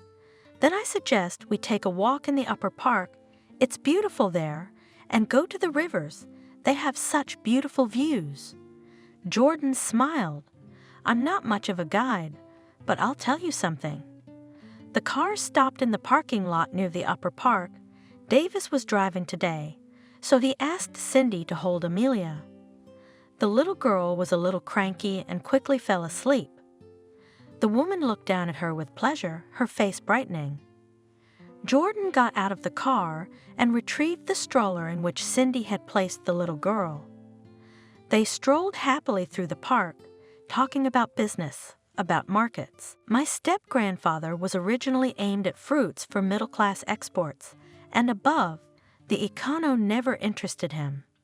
A woman told me, "Is it easy?" "No. Now that I'm doing it all myself, I'd say it's very difficult. We position our apple as an eco-product, so we have to meet the highest standards." "I understand," the man replied, "but we don't have many people willing to pay for a good product," he sighed. "Or rather, I would say that only the middle class can afford it, and in Italy, there are not so many of them. As an entrepreneur, I can safely say that I wouldn't make much money from an eco-product. I would have to lie that I have juice from gardens and fields that are not treated with chemicals, or I would have to reduce my production because at such an inflated price for eco-juice, my product would simply not sell in such quantities. If you look at the gardens that grow in Verona, they are far from being organic gardens. They use chemicals at all stages of agitation. I can safely say that we are not ready for this transition yet. You know, the demand for organic products has probably increased in the last 10 years. Cindy continued the conversation. And I don't want to lie, but for example, Scandinavian countries, Germany, France are now focused on organic products, so it's easy to work with them. But if you go to the market in America, you will find cheap apples or pears grown using, so to speak, traditional methods. And there is nothing wrong with that. That's the way it should be. The population has different layers for one reason or another. Not everyone can buy healthy products. But there are those who are ready, so you are also benefiting as we are. You supply a certain part of the population with your products. It would be much worse if those people couldn't buy any juices at all. So you don't think there's any contradiction in that? Davis looked at the woman with interest. Why should there be? She smiled. Perhaps in 50 years there will be such technologies that will allow us to grow any product without chemistry. Then it will become natural, but right now we have to think about what opportunities are available to different segments of people. Jordan really liked the way Cindy looked at these things. There was a sense of reasonableness in her. She didn't categorize everything as good or bad. The woman tried to find a middle way, so to speak, in everything. This was the first time Davis had encountered such a thing, and the man liked the approach very much. Cindy rolled the stroller with pleasure. She glanced now and then at the sleeping girl. God, we're like a family. She smiled to herself. Who would have thought that all this would happen to me? I'm starting to feel different here now. Maybe that's the beauty of Italy. You go through a lot of stress at first, and it's only when you get hit over the head that you start to notice the really important things. After the park, Davis took his guest to the river. He showed the woman the most beautiful places. Amelia was already awake and sat in Cindy's arms, taking the most active part in their walk. But by 1 o'clock the girl was hungry. She was no longer satisfied with what her father had taken for her. Well, Amelia, let's go home. Stroke the child on the head, father. We need to feed you properly, and we're hungry too. Right, Cindy? The woman nodded her head and smiled. The tension inside her was easing. Cindy was feeling better, and the baby was taking up almost all of her attention. The woman didn't even want to let her out of her arms. God, I must be out of my mind, she thought to herself. But now I feel what it means to have a child. The woman smiled. For the remaining 3 days, Davis and her guest took in the other sights of the city of Verona and beyond. They talked all the time. There seemed to be no topic that the man and woman could not discuss. Cindy felt very at ease with this man. It was as if Davis and his young daughter had become an integral part of her life. Who would have thought it would happen like this? Jordan thought to himself, Cindy and Lara seemed to be the same person, but they were so different. But in spite of that, I like the woman very much. I can be friends with her. She doesn't like falseness, and that's very good. Finally, the day came when the lawyer called. He asked Cindy to pick up the DNA test tomorrow, but not to open it yet. Let's do it together, and then I'll tell you all about it. Matthew suggested. It was evening. Davis and his guest were having dinner. The man glanced curiously at the woman every now and then. You know, Jordan, I'm so nervous. My hands are shaking. She said to the man. In any case, everything will be fine, he smiled. We'll have a chance to learn about your past, and then you can decide what you want to do with it. Perhaps you will choose to forget it. I still can't believe this is happening to me. Cindy sighed. It's just unbelievable. Well, if your roots are from here, it's to be expected.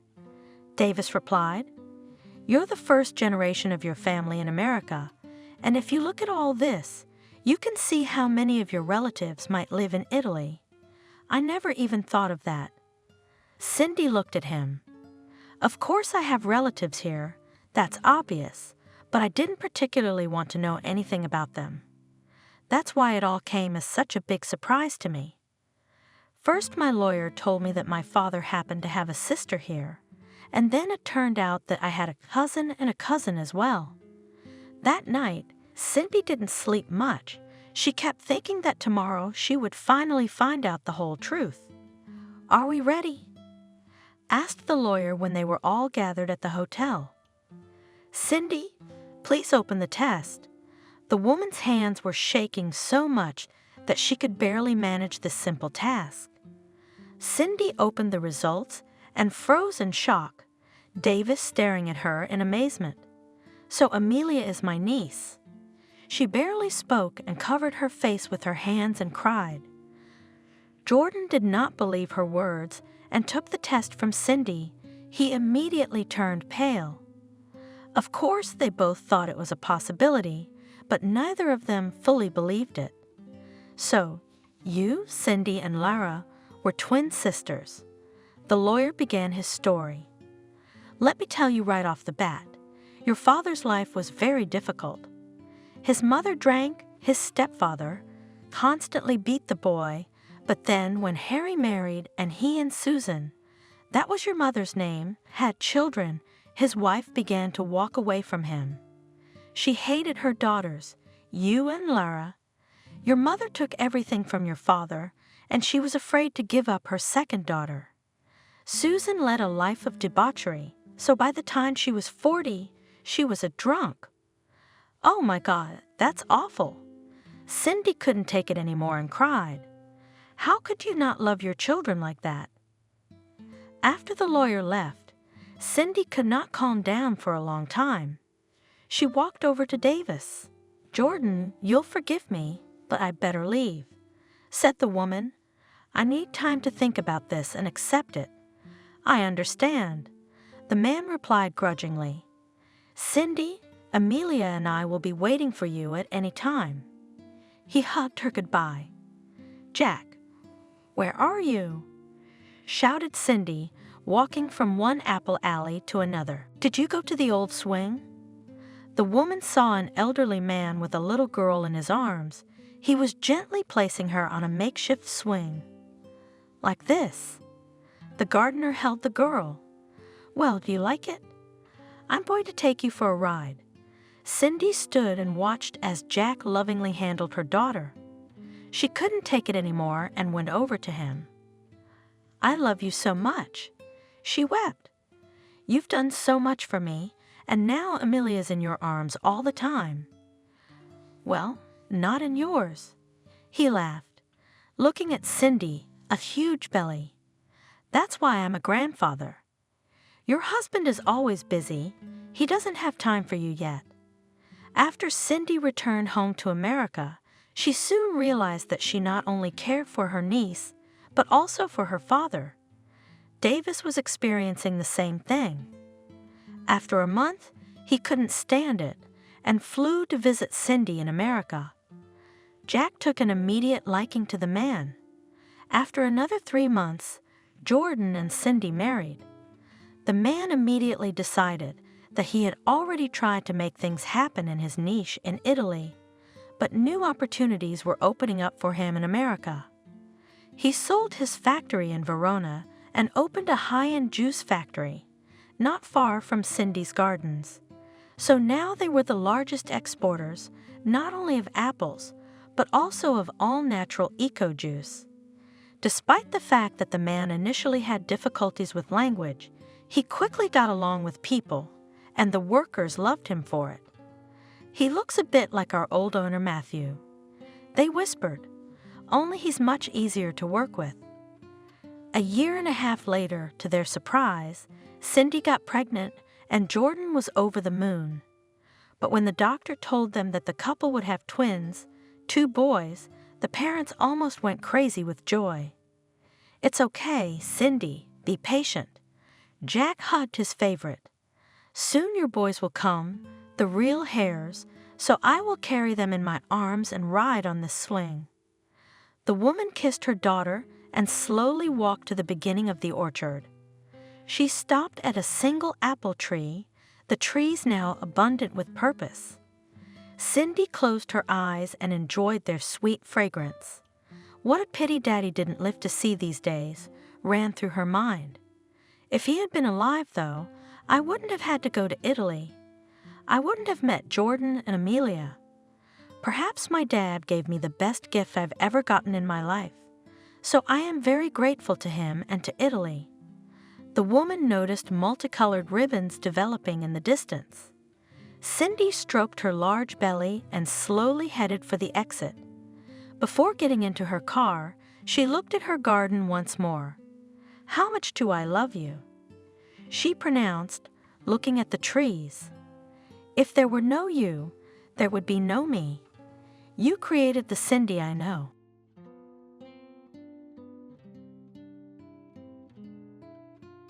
Subscribe and click the bell. Kathy was born and raised in a rural family. Her mother worked on the farm all her life. Her father worked as a driver.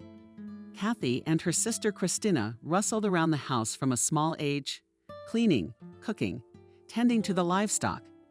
Parents didn't have time. They earned money. They came home tired in the evening, and their daughters looked after them. They would set the table, pour tea, and carry clean towels after washing. It was the order of the day then. Kathy dreamed of being a teacher from childhood. Perhaps her first teacher played a big part in that. It was a beautiful, very intelligent young girl, barely graduated from the institute. She spoke competently and calmly, knew the answers to all questions, and skillfully motivated the class to successful study. She had no laggards. Even the weakest tried and stretched to please Mrs. Anna. Kathy remembered crying when her favorite teacher's practice was over and she went home. She hadn't been the only one upset. Since then, the girl had firmly decided that when she grew up, she would become a teacher, as good and kind as Ms. Anna. So Kathy never changed her mind. She studied well and, having finished school, easily entered the university. Life in the city began to get strange. That Metals, a room in the dormitory. It was so unusual. The girl had never been separated from her parents and sister Christina for longer than a couple of days. And here it was all of a sudden. It was scary and hard at first. But Kathy quickly got used to it. She liked her studies, her classmates, her teachers. The girl realized more and more clearly. She had chosen the right path. Being a teacher is really her calling. After receiving her diploma, Kathy got the first job in her life. She was taken in the local city school, also in the prestigious language gymnasium. And the salary offered such a young girl could not dream of. Kathy plunged headlong into her work. She liked everything and to teach, and answer the numerous questions of her kids, and write notes for lessons, and deal with interesting and difficult cases for the pedagogical council. A young specialist was noticed and appreciated. It was nice to receive compliments from experienced colleagues. Kathy felt really happy. Christina, her sister, had also moved to the city by then. Graduated from the College of Economics.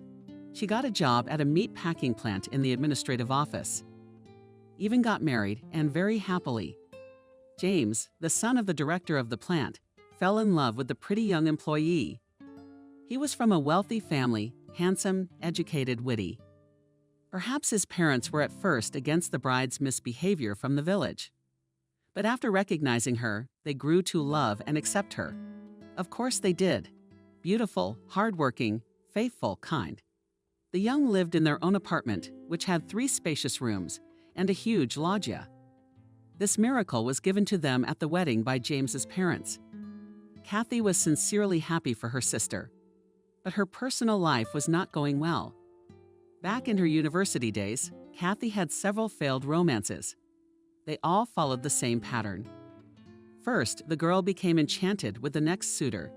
She began to see him as an ideal man. Prepares in her mind for marriage. Then came the epiphany. Wearing heartache and almost disgust to the one who recently was the meaning of life, Kathy. For some reason, her beau turned out to be infantile and spoiled creatures and egoists, not independent, weak. No, with such Kathy could not connect her life. Bitterness, disappointment after each breakup remained for a long time. That's why Kathy decided to take a break. Well, these men, they're just frustrating. It's better to get down to work on her career. And then, one day in the life of a young teacher appeared he, Andrew, a modest, even a little stiff and short guy with blue eyes and a nice smile. For the first time, they sought each other in the school gym. On the eve of September 1, Andrew was leading a team of craftsmen who were hurriedly finishing the school renovation. The young men met their eyes. Kathy immediately realized that this man hooked her something. She couldn't quite put her finger on it. He was not so handsome, quiet, and unremarkable. And he flared to the roots of his hair at the sight of Kathy and turned away, embarrassed. It looked very sweet and touching. Kathy realized that he liked him too, at first sight. Then Kathy met Andrew every day, and he invariably hid his eyes from her. But the girl began to notice that the guy secretly looks at her when he thinks that she does not see it. And it was very pleasant and exciting. And one day, Andrew suddenly gathered courage. It was already on the eve of the handover. One last chance to get to know each other. Job done. Andrew has nothing more to do at the school, so he'd never see Kathy again. So the boy decided to take a desperate and difficult step. Andrew spoke quietly and just no florid phrases, but his speech was so sincere, so touching. Kathy, of course, melted and agreed to go out with the guy. Andrew did not even realize that she had been waiting for this invitation for a long time and was beginning to worry that she would never get it. And what to do then? She wasn't going to hang herself around his neck. Andrew invited Kathy to the movies. The girl was not worried before the first date. She could see that she really liked Andrew. She felt warmth coming from him and therefore was sure that their meeting would go as it should. If only Andrew would relax a little. He's very shy. After that first date, Kathy realized that Andrew was completely her person. They were so good, so easy together. Both told each other about their lives and destinies. Andrew was raised by his grandmother. His parents died when the boy was only 6 years old. So there he was left with his paternal grandmother, who was already a very old woman. She was an old school lady and believed that children should be brought up in strictness, especially boys. So Andrew's childhood could not be called happy, warm, and carefree. No, the boy didn't complain. He just told me how he grew up and grew up. This is Kathy, sensitive and attentive Kathy. She drew her own conclusions. She felt sorry for this wonderful boy. She wanted to hug him, kiss him, to give him some warmth and care. I mean, that's all he needed. When Andrew was a kid, he went into the army after school. Then he came back, trained as a welder. But he didn't get a job in his profession. But he became a foreman. Repair crews are also bread and butter. Still, the boy never gave up hope of becoming a welder. And the wages are better there. And he'd studied so much for a reason. Andrew lived in a rented apartment, just like Kathy, when he was just a kid. Clever relatives had sold the parents' house, the boy's orphanage. There was no end in sight, so the boy had to start from scratch. But he was not discouraged and did not complain about life, although fate treated him rather unfairly. Andrew was very kind and caring, unlike Kathy's previous beau. He always wondered if she was hungry, and on chilly evenings he threw his jacket over her shoulders to keep her warm with Andrew. The girl felt loved and desired. He seemed to be willing to do anything for her. It was a wonderful feeling. Kathy realized that she had fallen in love, and the feeling was completely mutual. There wasn't even any doubt. Andrew looked at her with such eyes and tried so hard to do everything to make her feel good around him. It was impossible not to notice. Kathy was not surprised when Andrew proposed to her. And of course, she had happily accepted right away. She had wanted to live next to Andrew for a long time. In one apartment, they would take care of each other, support each other, and it would be more fun together. Kathy was tired of returning to an empty, cold room. Christina was not at first delighted with her sister's choice. You're young, you're pretty, you could easily find someone more wealthy. How many friends does my earring have? They're all handsome and sons of wealthy parents, and they're like cheese in butter. What about this Andrew? Nikolai is not yard, not work normal. But when she recognized Andrew, the best Christina changed her mind. You have a good one. Smiled her sister, shared her impressions with Kathy. very kind, and loves you very much. You'll do well together. You'll achieve everything. You can't miss out on a man like that. I'm so happy for you. Andrew and Kathy got married. They lived in his rented apartment, and Kathy's golden years began. The young husband tried to help his wife with everything. He did a lot of things for her, and even as he had dreamed, he found a new job. He got a job as a welder at a construction site, took part-time jobs, did not refuse the opportunity to poke around, as he was going to get his own apartment. Andrew dreamed of buying a 3-room apartment in a prestigious neighborhood where there are a lot of good schools and playgrounds, so that his and Kathy's future children had a happy childhood. Andrew often made surprises to his young wife. He would give her a ring for no reason, or just come home with a bouquet. Kathy felt the happiest in the world and thanked fate for sending her such a loving and caring husband. The young couple talked for hours and discussed movies and life stories, friends and relatives. They made plans. Sometimes they argued. Not without that, but they always came to a compromise in the end. They liked the same movies and books. They both discovered new and interesting things about each other. For example, with Andrew, Kathy got into hiking in the woods. Andrew, thanks to his young wife, loved the theater. Kathy was sure that she and Andrew were soulmates, halves of one whole. Even though the couple lived poorly, they had enough to live on. But both excesses like a luxury car or annual trips to the sea. There was no speech yet, but both were happy with what they had each other and often discussed that chance meeting at school, which might not have been. Take Kathy, a vacation in August, as her superiors had suggested to her. And then Alex was born. How did the young couple rejoice at his arrival? The new father was glowing with pride, taking his son Andrew in his arms for the first time. He turned out to be a wonderful parent, attentive, sensitive, caring. He could spend hours after work driving around with the stroller to give his young wife a break. But Kathy most often went for a walk with her husband. It was so pleasant to walk together with Andrew, holding the handle of the stroller and in a low voice, so as not to wake up his son, to talk to the man you love about everything in the world. The young parents liked to make plans for the future of their apartment. They still didn't have one. But the amount in the bank account was slowly but surely growing. Just a little bit more, and the couple will be able to afford to buy their own home from Christina's sister Kathy. At the same time, their daughter Helen was born. Young moms often went to visit each other and together learned the wisdom of caring for babies. The sisters shared advice, discussed the successes and failures of their babies. Kathy felt truly happy, and her husband is so loving and understanding. And her sister is close by. The young couple often dreamed about how their son would grow up. Surely he will be smart, kind, brave, will become, perhaps, a scientist or a master of all hands. And they and parents will try to ensure that the innate talents of their child to open and gain strength.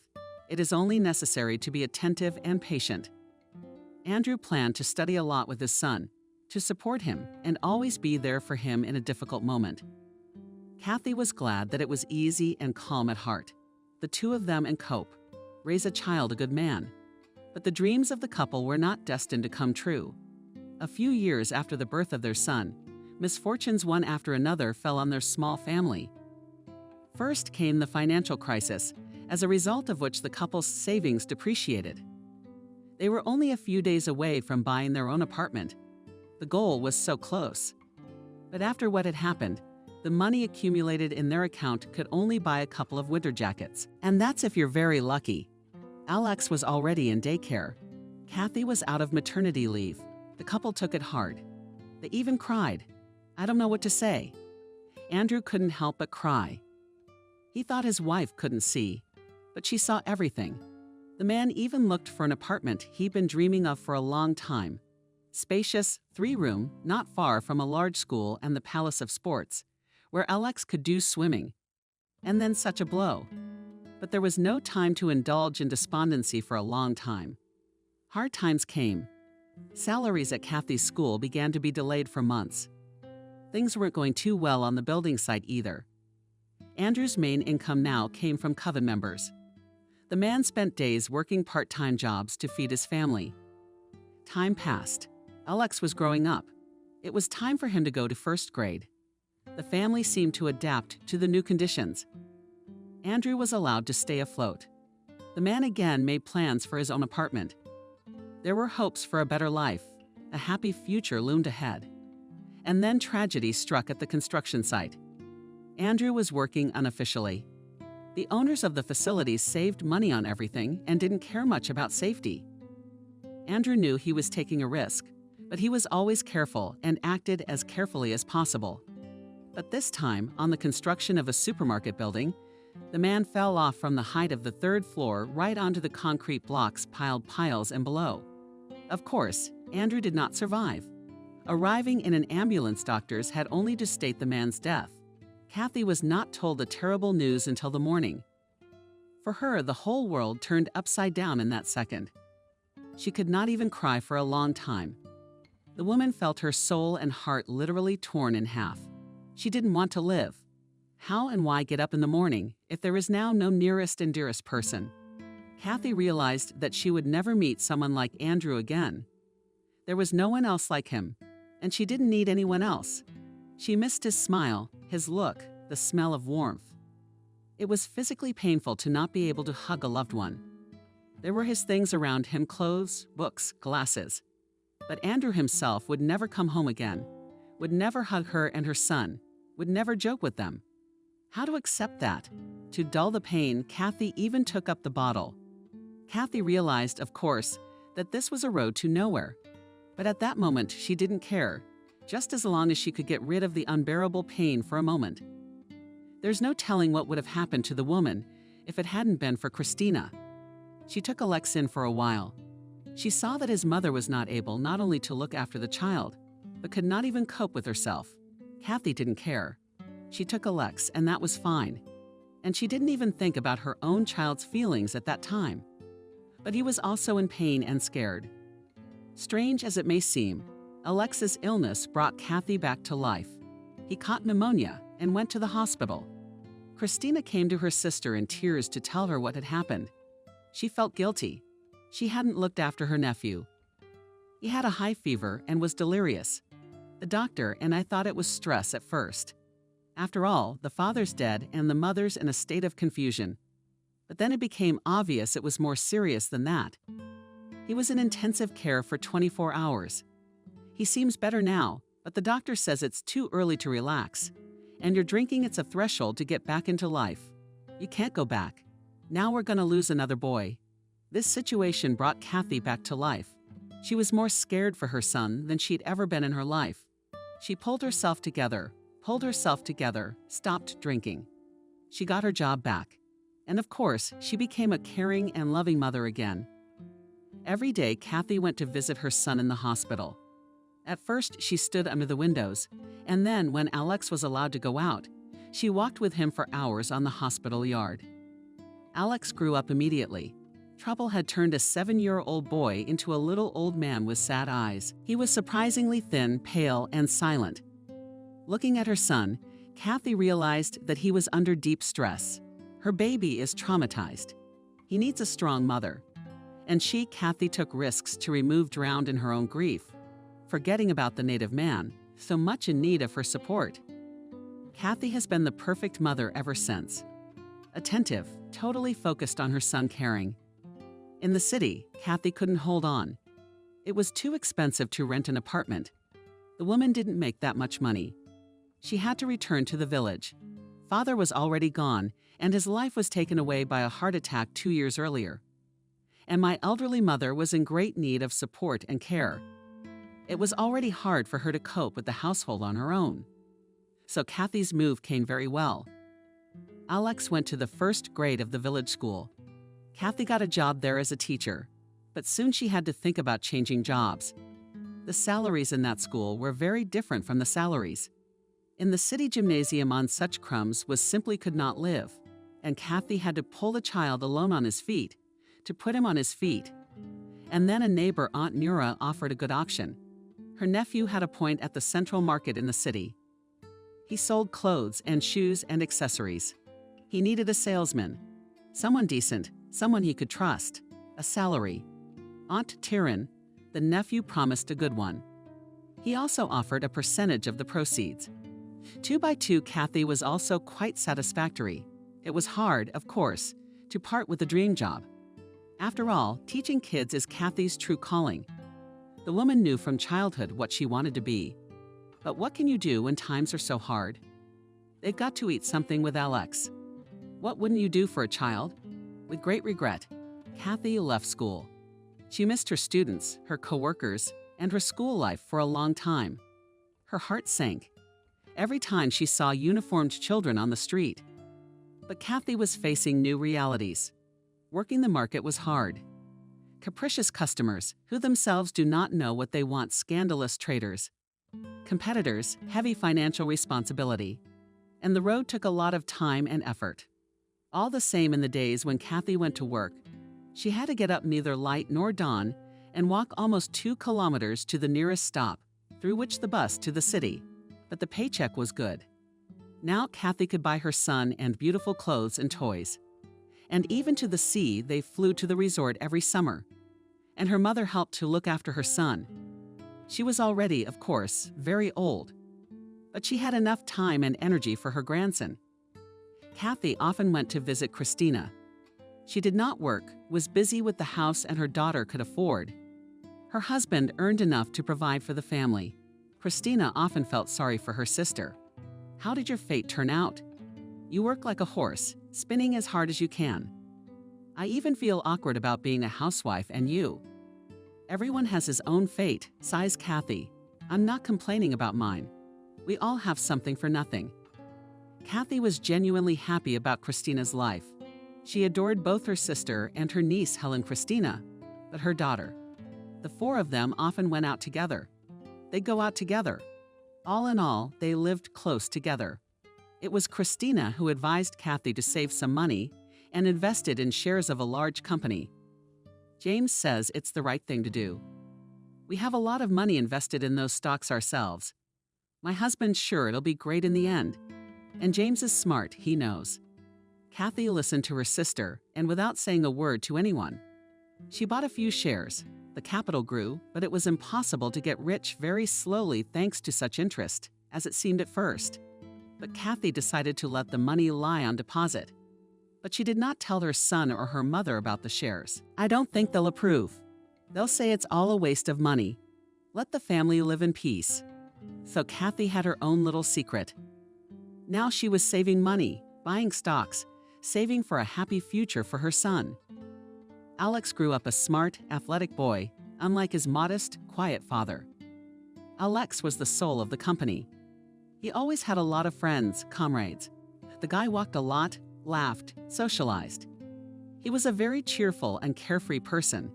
Kathy, looking at her son, was happy to see what kind of a guy grew up. Confident, brave, smart.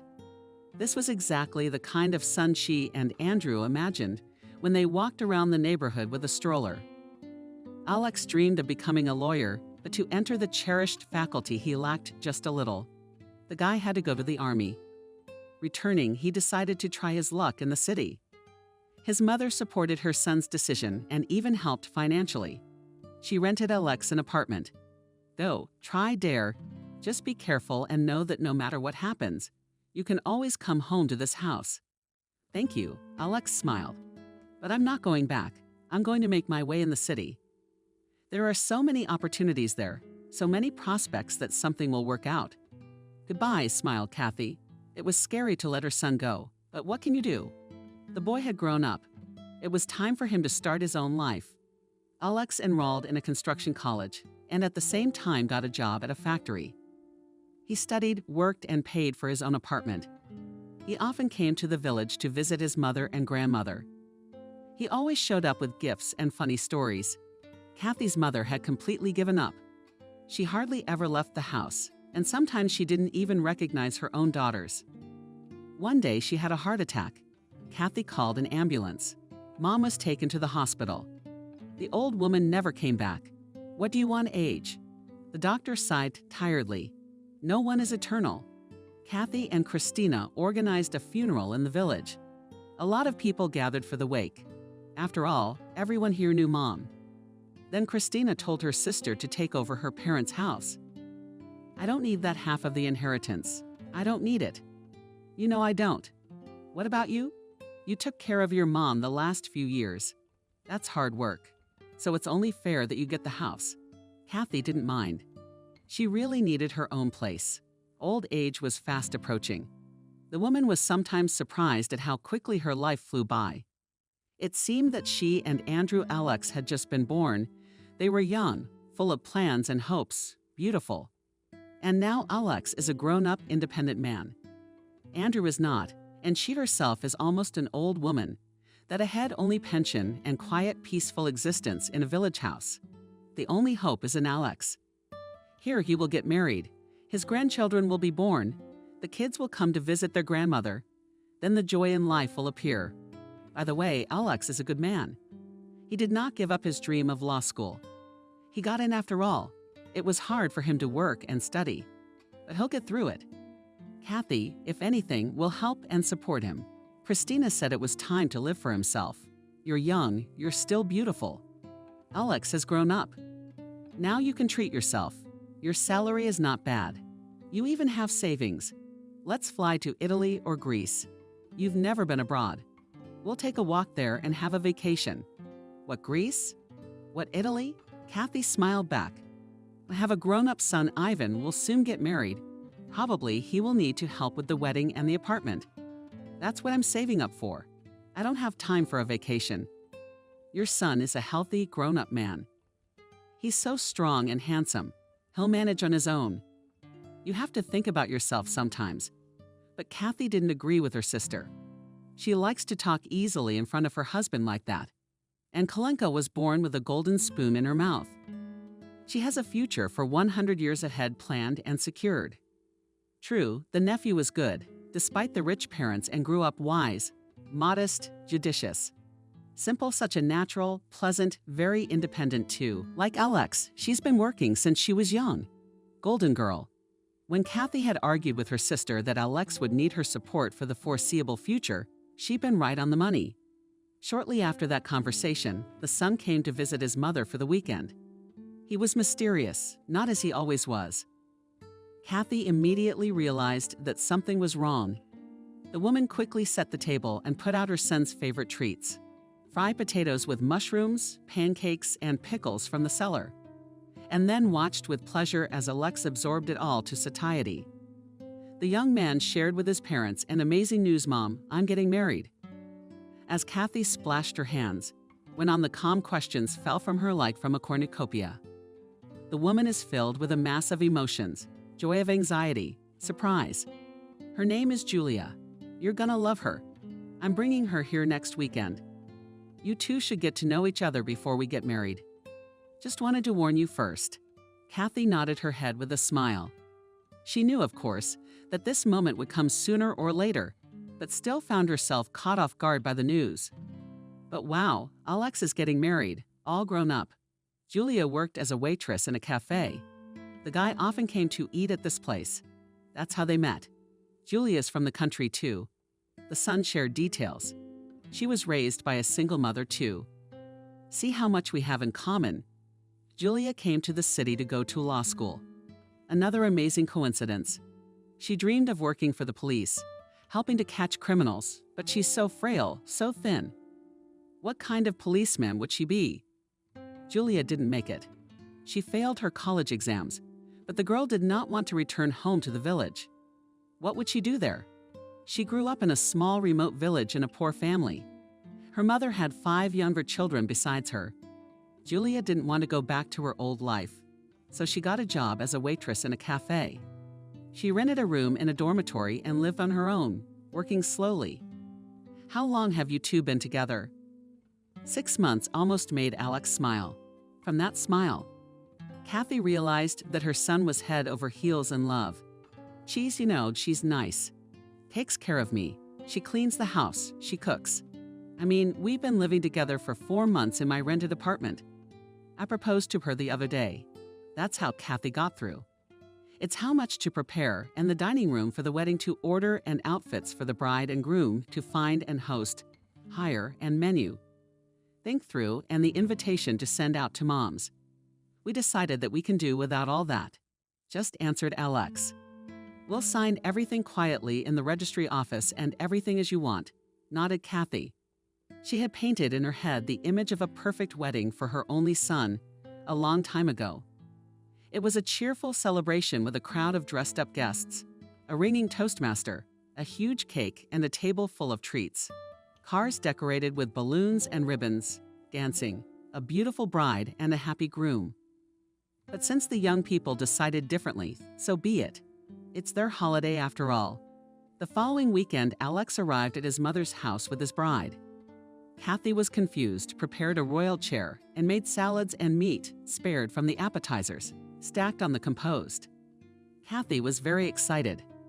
She wanted to please her future daughter-in-law, to show Julia that she was very much expected in this house. They were preparing for the arrival of the dear guest, as long as not to say the wrong thing, so that Alex was ashamed of her mother. Then it didn't happen. Julia turned out to be a thin girl and not tall. Big dark eyes, thin eyebrows, and a spread of thick silk. She was dressed simply but tastefully, an elegant dress, low-heeled shoes. At first, the guests and the hostess felt a little constrained. Julia, looking around carefully, was silent. Apparently, she was embarrassed to say a word. Only after a while did Kathy realize that this modesty was feigned. Julia was just looking around. She was choosing tactics of behavior, drawing conclusions. The atmosphere at the table was moving. Alex joked, amused his ladies, throwing up interesting topics for conversation. He was always so lively, energetic, companionable. In the course of the conversation, it became clear that Julia was indeed from a very poor and disadvantaged family. The girl charmed Kathy at the first meeting with her modesty. Bride Alex had a very sweet smile, and how she looked at her fiancé. In her eyes shone tenderness and love. The guy, however, answered Julia in the same way. He held her hand, now and then took her by the waist. There was love and harmony between the young people. Kathy looked at them and her heart rejoiced. Alex and Julia were married. Kathy suggested the young people to have a party in a cafe. All right, not a real wedding with a toastmaster and cars, but they could have a proper celebration with their friends. She even set aside money for it. Kathy had savings. Over the years, the woman managed to put aside a certain amount, plus stocks bought on her sister's advice. They'd grown a lot. At first, Kathy dreamed of buying an apartment in the city, but then realized that in the village she lives well. Quiet, calm people, familiar and friendly around. Kathy liked the very atmosphere reigning in her village. Closer to retirement, the woman realized that she did not want to move anywhere, but she could. She had enough money for a small apartment. But never mind, her son could still use it. Only Christina's sister knew about the savings. Kathy didn't talk about her wealth, not even to her son. She wanted Alex to grow up independent, that he as a man, himself tried to earn money for housing and something to achieve in life. But it will not work out. His mother will always help him in a difficult situation. There are means only for the time being. He shouldn't know that. Let him make his own way. The money was in a bank account. Kathy had invested some of it in stocks a few years ago on the advice of her sister's husband, and the money was now generating a good income. For her son's wedding, Kathy had withdrawn from the account. The amount she had estimated would be enough for a lavish celebration. She wanted to give them a present. On her son's next visit, she handed Alex a puffy envelope. Wow, he was amazed. He poked his nose inside. What a surprise. Where'd you get it? I saved up, Kathy smiled. Make yourself a holiday like you want to go out to a restaurant with your friends. Don't deny yourself anything, have fun. Thank you, smiled Alex. But we better save this money for renting an apartment. Why do you need to rent an apartment and already earn money? And the wedding, it is in general once in a lifetime, only happens. Well, ideally, of course. I have problems with my job, Alex admitted. They pay pennies, and it's unstable there. I'm just in danger of getting sick. And Julia, that she does not earn enough. A waitress does not pay millions. It's okay. Kathy patted his grown son on the shoulder. Alex is all grown up. He's a big man himself and his problems are just as grown up. Already financial issues sadden him. He's thinking about supporting his family. I feel sorry for him, of course. Yes, everyone goes through such things. Don't worry, son. When you finish your studies, you'll find a better job. You're my good boy. You're so smart and handsome. You'll be such an educated man. If you're such a man, they'll take you everywhere. They won't take you. Alex sighed even harder. I was expelled, as Kathy asked. Why for truancy? Alex said quietly. Kathy was almost crying, son. In her dreams, she had already seen her son as a graduated lawyer, successful, competent, highly paid. And now, all of a sudden, it's news like this. Just like that. Alex looked at his mother with irritation. I had to work a lot, so I didn't get to classes. I had a lot of absences. I thought they'd come out. They didn't. So I got expelled. No big deal. Kathy pulled herself together. Alex needs a little encouragement now. You'll learn. Not the first and not the last. Yes, I do not want to finish studying. Alex got angry. I'm a grown man. I'm sitting in the pears, pants rubbing. It's funny. You have to earn money, not suffer with nonsense. Kathy did not argue with her son. Not in that. He was now in a state of nothing. Then she will change his mind. Education is necessary for a young man. Otherwise, you can't build a career. A woman is sure to convey this to her grown-up only child. Now it is necessary to support him, to calm him down, to encourage him. Well, if you don't want a wedding, do with this gift of mine. What do you wish? Nodded Kathy Alex. Thank you. Alex's mom smiled gratefully and happily. We could really use the money right now. We're happy to help. You're all grown up and practical. Others would be happy to spend money on a holiday. But you're thinking about the future? I have to, sighed Alex. The son left, and Kathy stayed home with a heavy heart. Alex was also worried now. He didn't finish his studies. No decent job, no place to live. Now he's getting married. If children will go, Alex will have to work at unskilled work from morning till night to provide for his family. And this is not the future Kathy dreamed of for her only child. He's a grown man, he'll figure it out. Calmed her sister Christina in the evening on the phone. What are you worried about? You've done everything I asked of you. It's up to him now. Maybe give him money for an apartment. I've consulted with anyone. It's easier. The young will at least pay for the rent. Let him pay. The older sister objected. Don't even think of mentioning that money now. They'll sit on their necks and weigh their legs down. But they'll try to climb up. Maybe they'll succeed. You can always give them the apartment. It's not time yet. You are right, you, Christina, are right completely, of course, grinned my sister. And you come to visit me. Tomorrow come to the movie with you, go to a cafe. Sit. You need to unwind. Again, Christina, you're right, smiled Kathy. What a blessing that she has such a sister. A close person who will always support and cheer up. Alex and Julia got married. The signing took place in the city registry office modestly and quietly. Kathy, Christina with Rudit, and two of Julia's girlfriends attended the ceremony. Then a small group of people modestly celebrated the events in a cafe. We sat only a little. We made a few toasts to the newlyweds, gave the newlyweds presents, and dispersed. Julia had to go on shift. Alex was waiting at work, too. Kathy stretched out disappointedly when she and her sister were alone. The women decided to do a little shopping. Come on, young people don't care now. Christina waved away carelessly. As long as they lived well. Did Alex live well with Julia? Kathy had no idea. The son tried not to talk to his mother about it. It was awkward for her to ask, to pry into the soul of an adult. The young people came to visit occasionally. Julia behaved politely, but coldly and aloofly. Kathy noted that the young couple seemed to have a good relationship. Alex's job was not going well.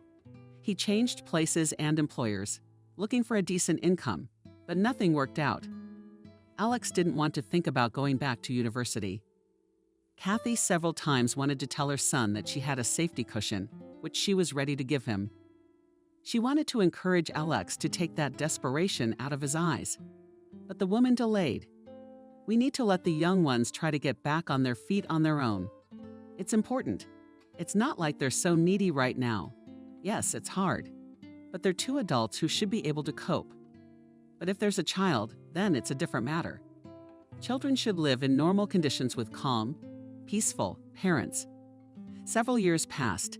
The situation in my son's family did not change. He was still looking for a job. Alex, from a cheerful joker of a joker, turned into a frowning man. Kathy thought it was because of money problems. But one day she accidentally witnessed a conversation between her son and Julia. The couple came to visit Kathy Petrovna. Lately, it happened less and less often. The woman went to the kitchen to take out of the oven forbidden with apples goose. And when she returned with a tray in her hands, she managed to witness an ugly scene. "You're just a lowlife." Julia looked at Alex with dislike. "You can't do anything." Married Andrew. He gave her a cool phone for her birthday. And they're going on vacation to the Emery soon.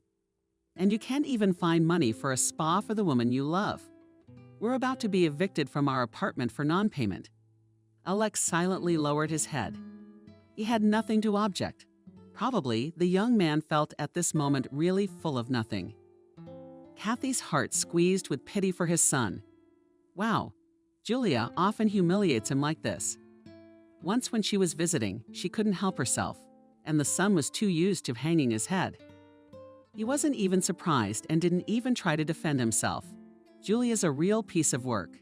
He's so modest and pretend at first. And herself. Kathy had a hard time pulling herself together. You can't show your true feelings about the situation. In fact, she must pretend she hadn't seen or heard anything. Her interference will only spoil everything. Julia will then have the opportunity to call Alex a little son. But of course, she's going to give her mother-in-law a run for her money. That's for sure. No, let them deal with it themselves. They're adults. For the rest of the evening before the young ones left, Kathy stayed neutral. Talked on distracted topics, smiled at both spouses, and tried not to notice the sunken sadness in her son's eyes. When the children left, many things became obvious to Kathy. Alex is head over heels in love with Julia. That much is clear. He's willing to go to great lengths for her. He tries, he fights, but he can't get anywhere. Largely because Alex never finished his studies, and he didn't finish his studies just because of Julia. The guy has to work hard to provide for his lover's needs. Kathy got herself back. You have to be objective.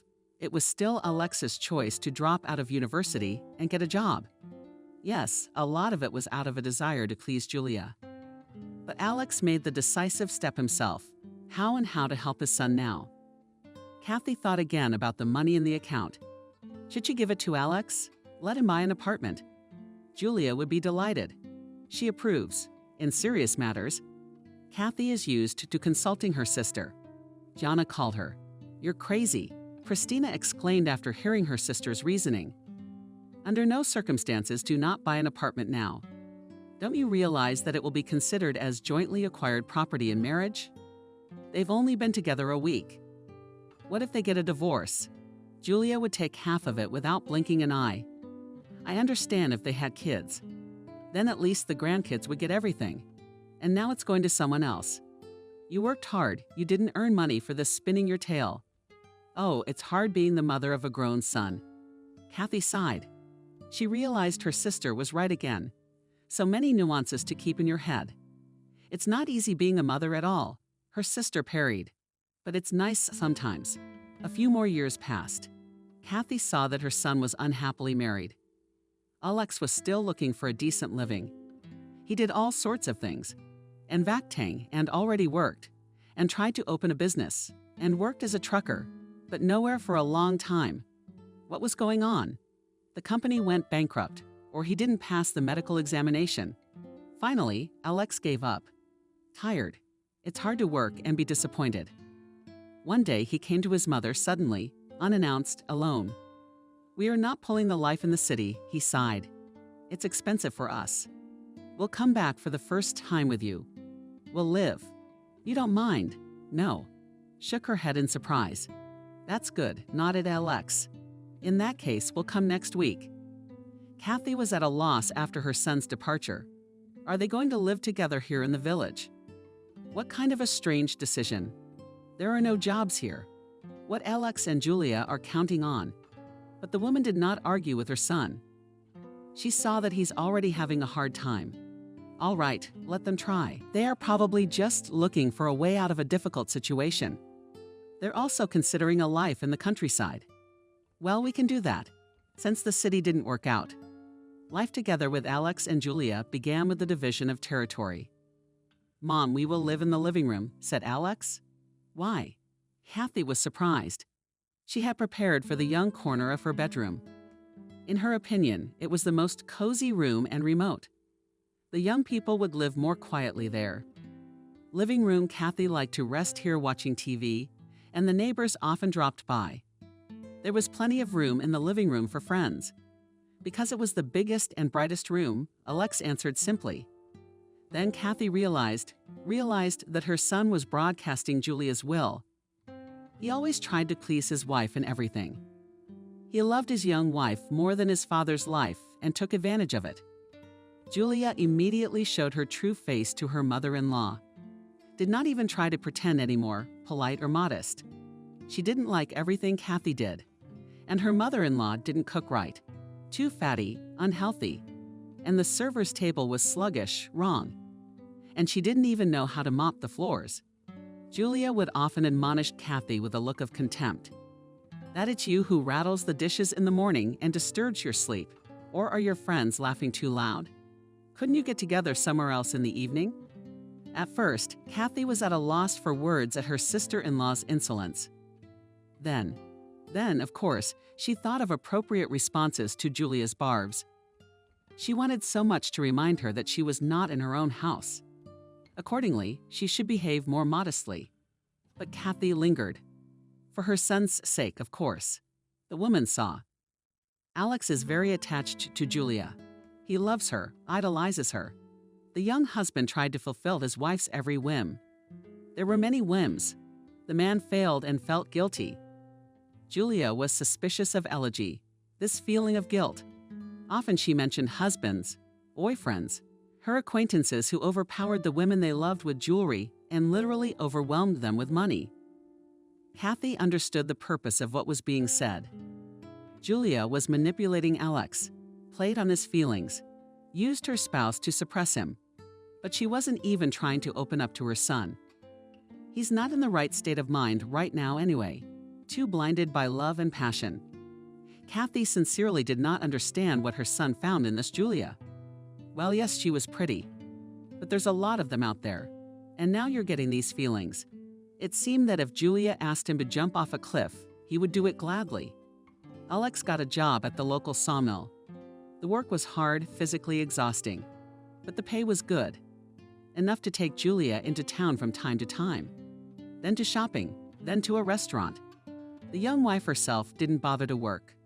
"Well, where can I find a suitable place here in the village?" She sighed. "And in the city, every day do not go to the city." I traveled, Kathy suddenly remembered.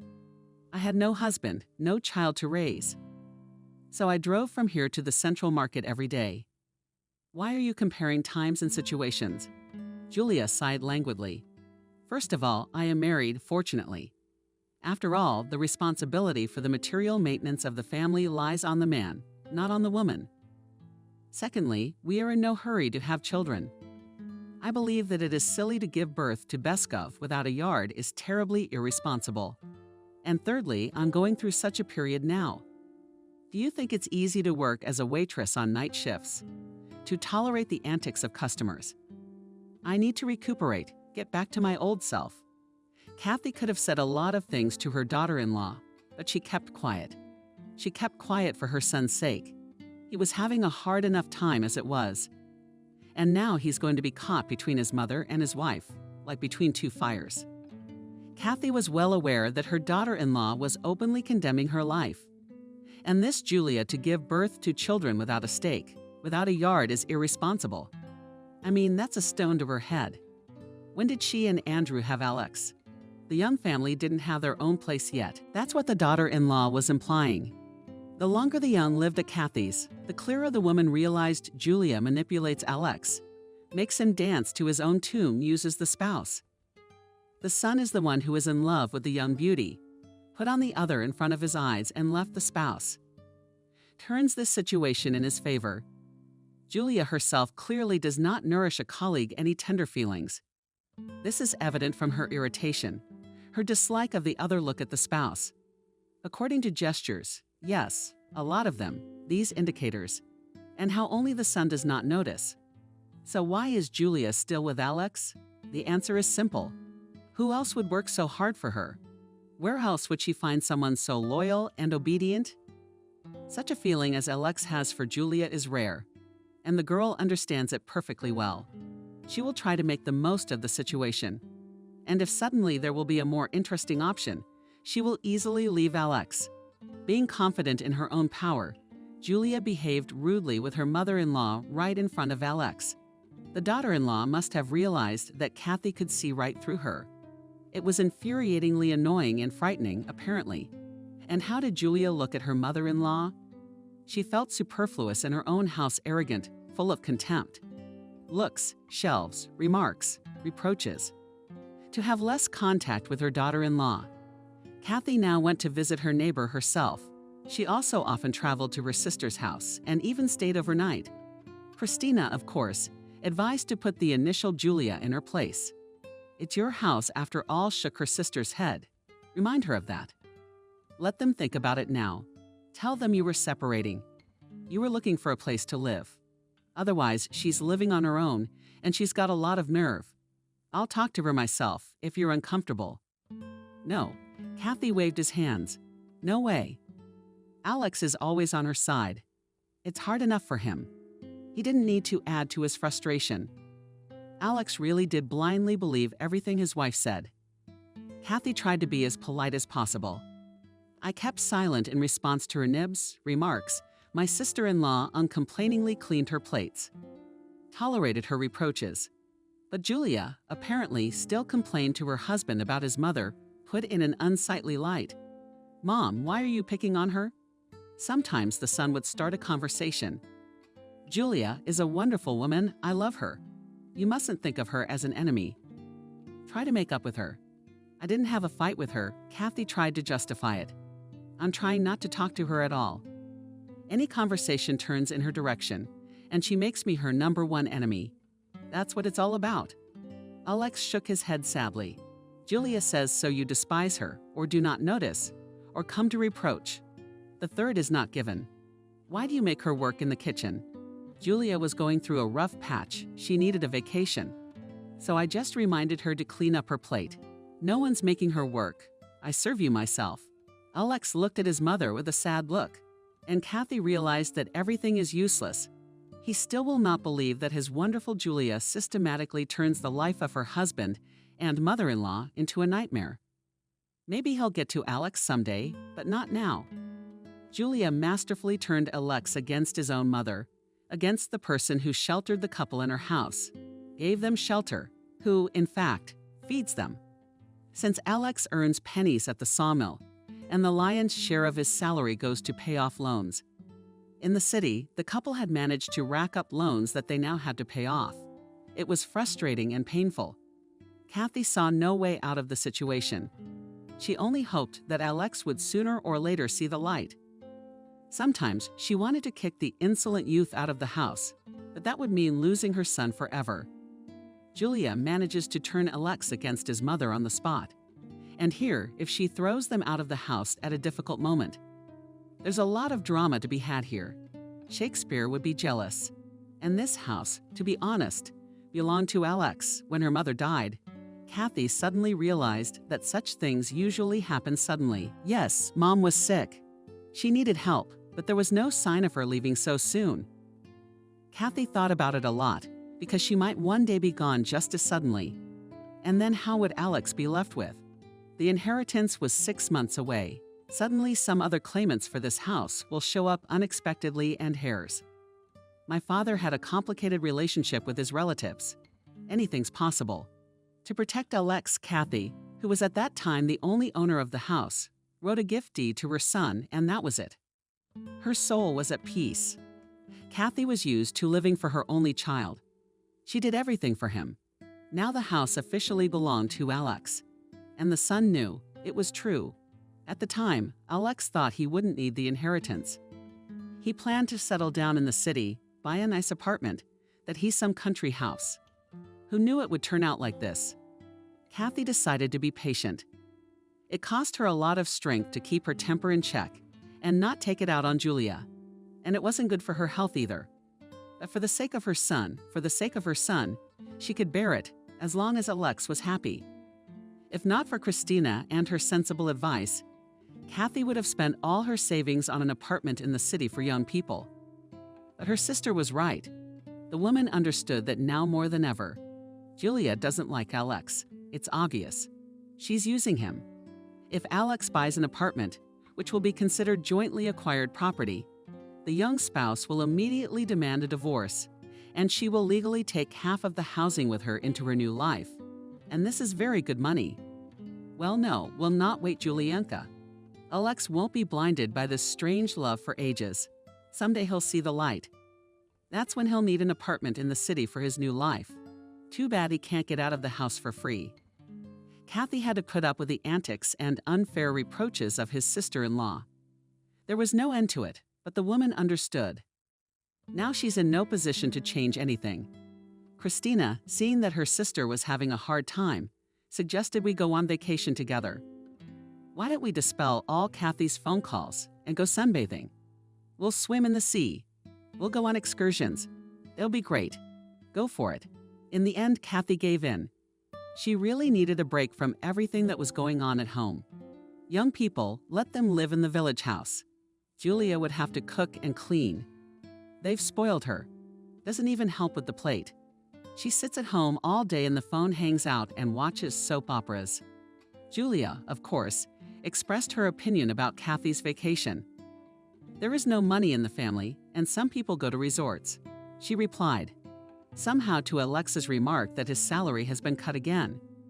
But here even the man who had angelic patience and in love with his wife could not stand it. Julia, what do you care? Mom earned it, she has the right. What about us? We have never been anywhere with you, and we'll make money. I promise. Kathy hid in her room without saying anything. She didn't have time to get into an argument with her sister-in-law. Things don't pack themselves. It had been a wonderful trip. Kathy and Christina rented a house in a small village by the Black Sea. The sisters walked a lot, swam in the warm waves, sunbathed, went on all sorts of excursions. Kathy once took a risk and realized an old dream, took a ride on a hydrocycle with a young and reckless driver. The spray in the face, the dizzying speed of the endless sea surface. So scary and so much fun. It's never been at the same time. What's their sea and excursions? The sisters even went to discos at night and danced as in their youth. Do not despair. Thank you, Christina, for pulling me out. Sincerely enjoyed, Kathy. I feel like I'm 10 years younger. By the way, that's exactly what it looks like. Christina smiled. You look better, more rested. You look great. And so it was. For the first time in years, Kathy liked herself in the mirror. She had a fresher glow. And most importantly, there was a sparkle in her eyes and life and energy in her face. Kathy felt that she had left behind all the problems and the cranky, demanding daughter-in-law, and the unsettled son, and the endless squabbles in the kitchen. There was a powerful reset. The woman felt strong, beautiful, and energetic. The world seemed bright and welcoming. Only good things were thought of. One day, the sisters came late and admired for a long time unusually large stars and bright yellow moon, which left a clear path on the sea surface. Beauty stretched out Kathy. It certainly was, agreed Christina. It's a shame, only to go back tomorrow. I can't believe it. I love it here so much. Another life, another world. It's back to the same old thing. It's driving them away. Christina couldn't take it anymore. Sitting on your neck and getting hard. She's sad. She'll wait for me. I'll come and clean up your mess. Don't. The Ataman protested. It will make things worse. There's no need to make things worse, grumbled Christina. There's nowhere else to go. Good evening, lovely ladies. A low, pleasant voice came from behind them. Both women shuddered with surprise and turned around. In front of them stood a man, slim, trim, with elegant gray hair on his temples. He was charming and had a very friendly smile. He was wearing jeans that went up to his knees and a loose black t-shirt. In all this, the stranger looked very stylish and attractive. "And hello to you too," answered for the two of them Christina. "Wonderful evening, isn't it?" The man kept approaching. Kathy could not take her eyes off his smile. It made the stranger's face seem to glow. The man introduced himself as William, said he had just arrived here today, and checked into a room on the second floor of his sister's cafe. Just today, they were having dinner in this place, drinking wine, eating kebab, enjoying live music. William immediately noticed two beautiful single ladies at the table and followed them to the shore. "I apologize if I startled you. And don't think I'm a frivolous adventurer. It's just that you both have such kind smiles. I just wanted to get to know you better. I'm here all by myself. I'd like to find some company for socializing. If you don't mind." "There's a problem with that. It's Christina's fault," she shrugged. "I mean, we're leaving on a plane tomorrow at lunch. That's a shame." The smile slipped off William's face for a moment. Kathy was also sorry they wouldn't have the chance to get to know the man better. Surely it would have been even more fun and exciting for the three of them to spend their vacation together. There was something about William, something special. Kathy wanted to be near him, to look into his eyes, to admire the man's smile, to listen to him. Strange, the woman didn't remember anything like that happening to her in the last 30 years. And had it ever happened in her life at all? Well, if that's the case, we have one night left. William was smiling again. "So let's make it a fun night to remember. I come here a lot. I'll show you places to see. You're coming with me." Kathy was ready to say yes right away, but Christina's careful. Christina, unlike her sister, didn't lose her head around the charming stranger. "It's like we're seeing you for the first time," she smiled embarrassedly. "I don't want to offend you, but it's right to slap yourself on the forehead." William. Of course, there are all sorts of lunatics and criminals nowadays. Of course you're wary, and so am I. Let's just walk along the promenade then. There's a lot of people here. I don't want to part with you." That's the way to humor Christina. Kathy realized her sister was pleased that William was not offended. It was a wonderful walk. The sisters and their new acquaintance chatted and laughed without ceasing. Turns out William lives in New York and has his own business there, a chain of restaurants in the States. He's often there on business, meeting with winemakers, making contracts, shopping. Basically, he's growing the business. The man also told about his personal life, sincerely, without any secrets. He acted as if he had known Christina and Kathy for 100 years. William was widowed early. His daughter was only 9 years old at the time, and he never remarried because his daughter didn't want a stepmother living in the house. And the word of an only child was always law to William. "You and Kathy are alike in that," Christina remarked. "She too lives only with her son, tolerates a lot for his sake, allows him everything." Yes, William looked at Kathy with interest. The woman's eyes met his, and she flashed like a young woman.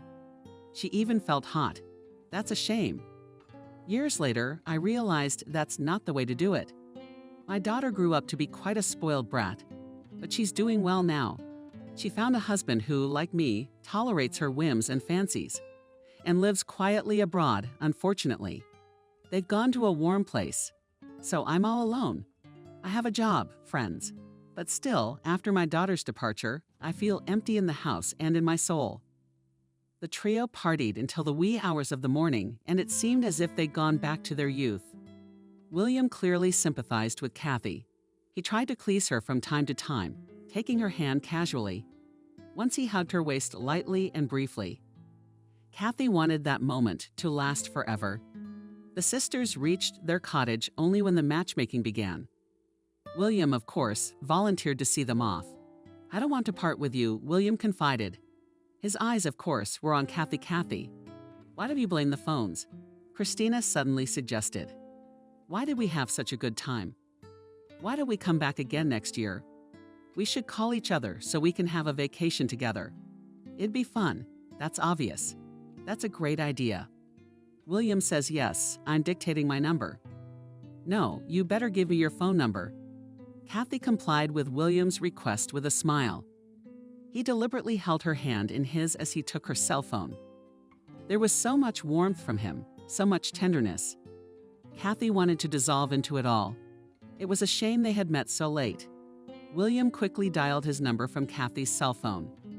But there he smiled. Now we've exchanged phone numbers. We won't lose everything. Great, nodded Kathy. And she knew perfectly well that this phone exchange meant nothing. And the fairy tale that had almost begun would never really begin, because there was no tomorrow. Already today, she and anyone will fly home. And there again, a cramped village house, a disgruntled daughter-in-law, a Willa son. And the problems hadn't gone anywhere. While she was away. William, today he's been out with them. Tomorrow he'll find someone else. A man like that, he's not for her. He's too handsome, successful, wonderful. Where would she go with someone like that? Sad, of course, but the truth of life. Ah, how he looked at you, smiled Christina, when the sisters were left alone. I wish someone would look at me with admiration someday. Well, just once. Oh, come on. Kathy waved you off with a smile. She knew that now she would often remember William for his soft voice, his delightful manners, his beautiful eyes. And let that man forget about her, the very next day it didn't matter. William, he played a huge role in her life, although he himself did not even realize it. Kathy did not reach her home until the evening. She and Christina had managed to nap for a couple of hours before the flight, but Kathy still felt tired and broken. Sleepless night, flight, acclimatization. The door was unlocked. Alex must have forgotten to lock the gate when he got home from work. He's been tired lately. And then there was Julia, who knows what she was feeding her husband while she was away. It was hard to imagine a daughter-in-law cooking borscht for her husband. The windows in the house were open wide. The steady hum of the television came from inside. The evening news was on. Kathy was about to enter the house with a smile. When she heard Julia's voice, she was obviously in the kitchen. How? Very simple. I was telling off someone who was obviously Alex. Now will appear soon. We will send her for milk. And while she walks, we'll put her things out of the door. It's no big deal. We've agreed 100 times. What are you worried about? Isn't that too harsh? Asked in an uncertain voice Alex. She's my mother after all. And this is her house. Not hers, yours. Julia argued. You showed me the deed of gift. And if that's the case, why should I put up with her here? I mean, she's been harassing me on and on and on. Alex, I told you, she's trying to break us up. But let me leave then, because I can't live in a house with your mother anyway. Okay. Alex mumbled conciliatingly. As agreed, so we will act. You just look, don't give any slack. We do everything right, you know? Standing up for personal boundaries. We're good. Kathy was standing under the window. Dead or alive.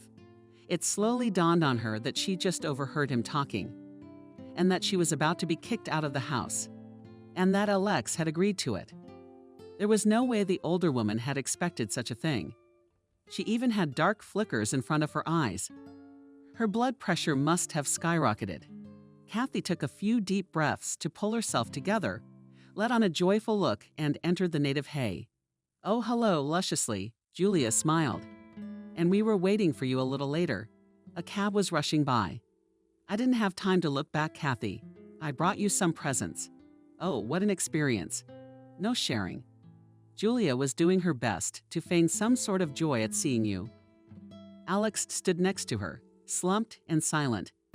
And Kathy perfectly understood the reason for her son's sadness. Of course, it's not easy for him right now. But he can't put his wife in her place. She has too much influence on him. Oh, Kathy splashed Julia's hands. You go to Anna for fresh milk, please. I have soup boiling on the stove. I can't get away. Alex is very tired from work, and I'm sick.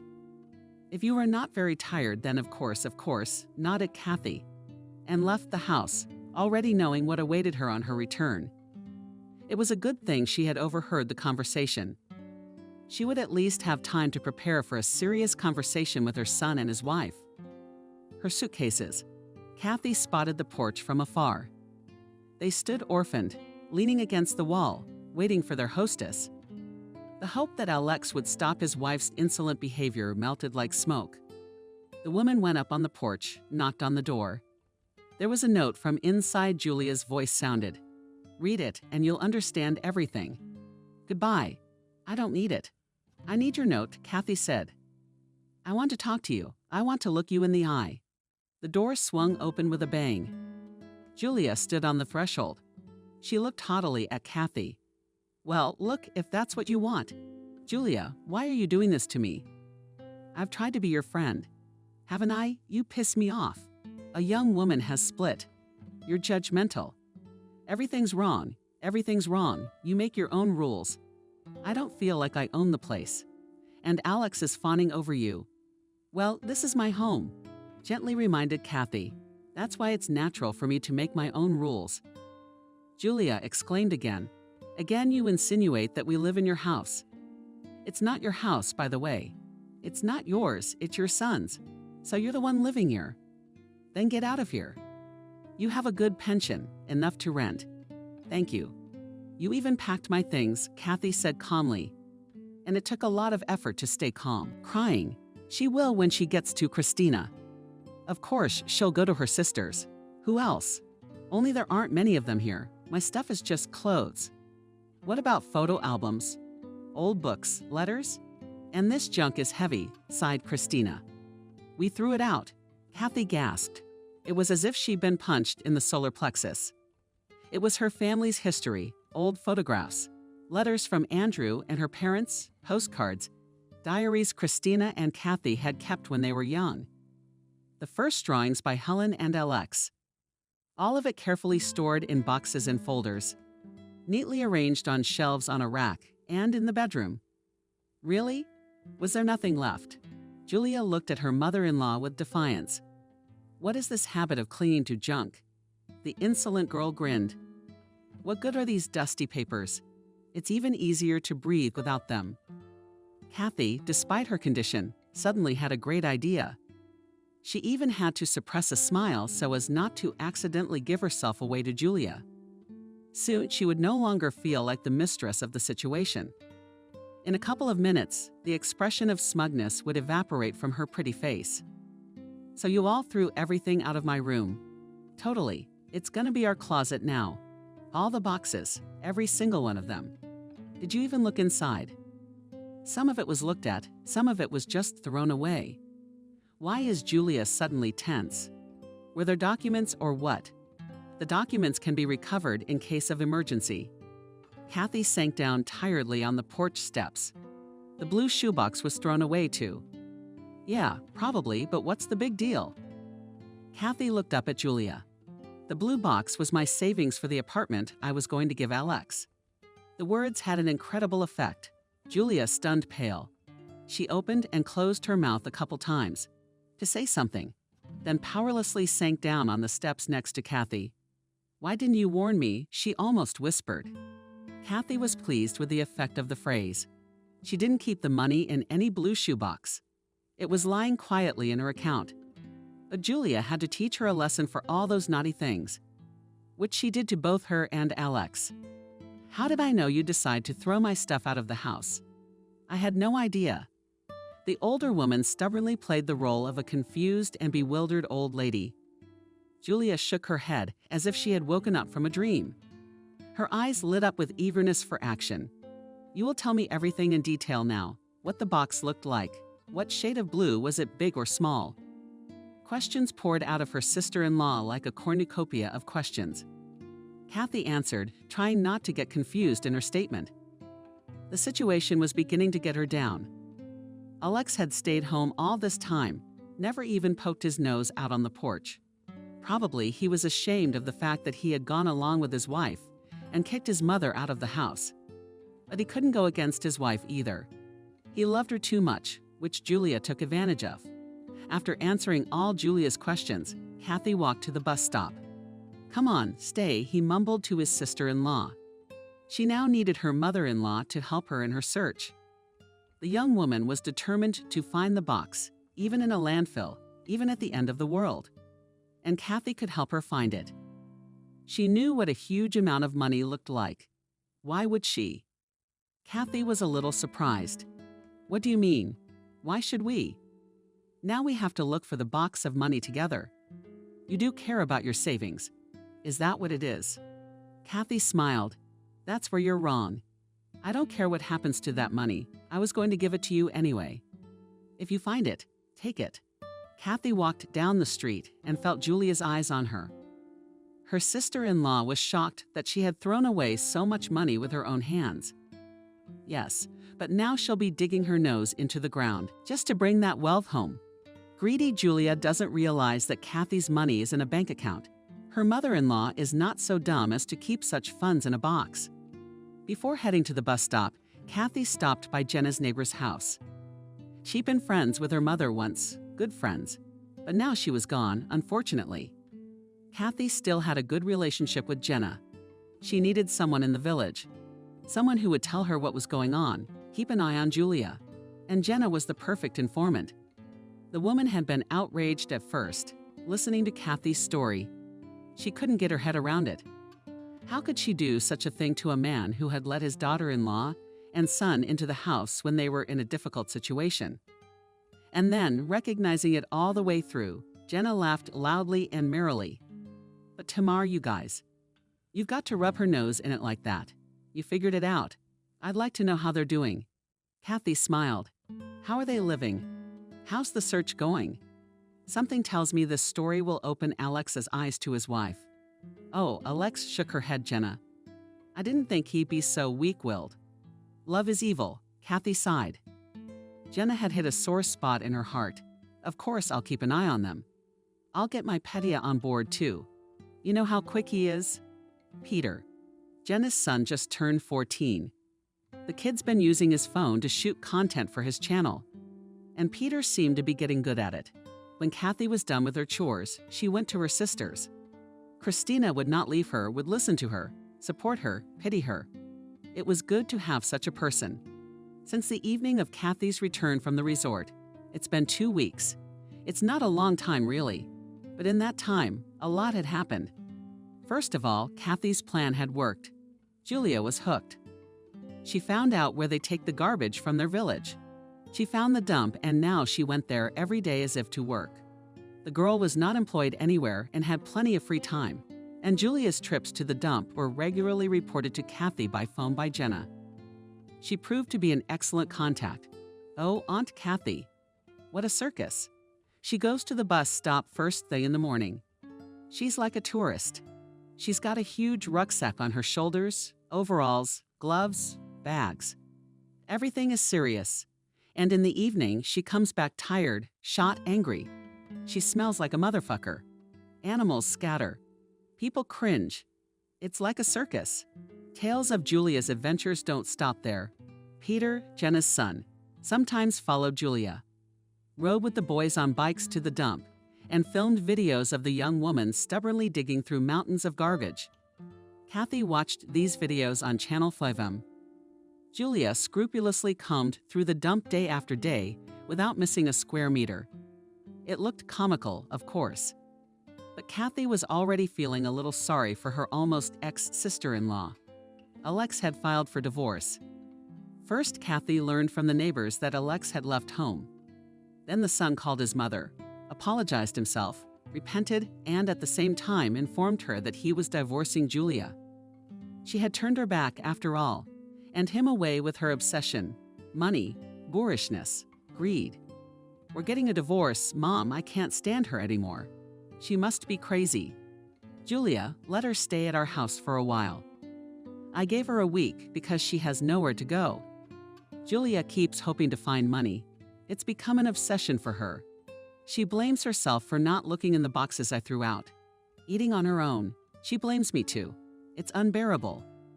What are you going to do in the city? I finally found a good job with a place to live, which is important. But I'll have to travel a lot. But I don't care. But the money's good. After talking to my son, Kathy felt better. It is so important to be in touch with a loved one. Now between her and Alex, there are no conflicts and misunderstandings. And Alex's life seems to be getting better. He found a job from Julia, who used him openly, and is leaving. Maybe soon he will meet a good girl and will be happy in his personal life again. What are his years?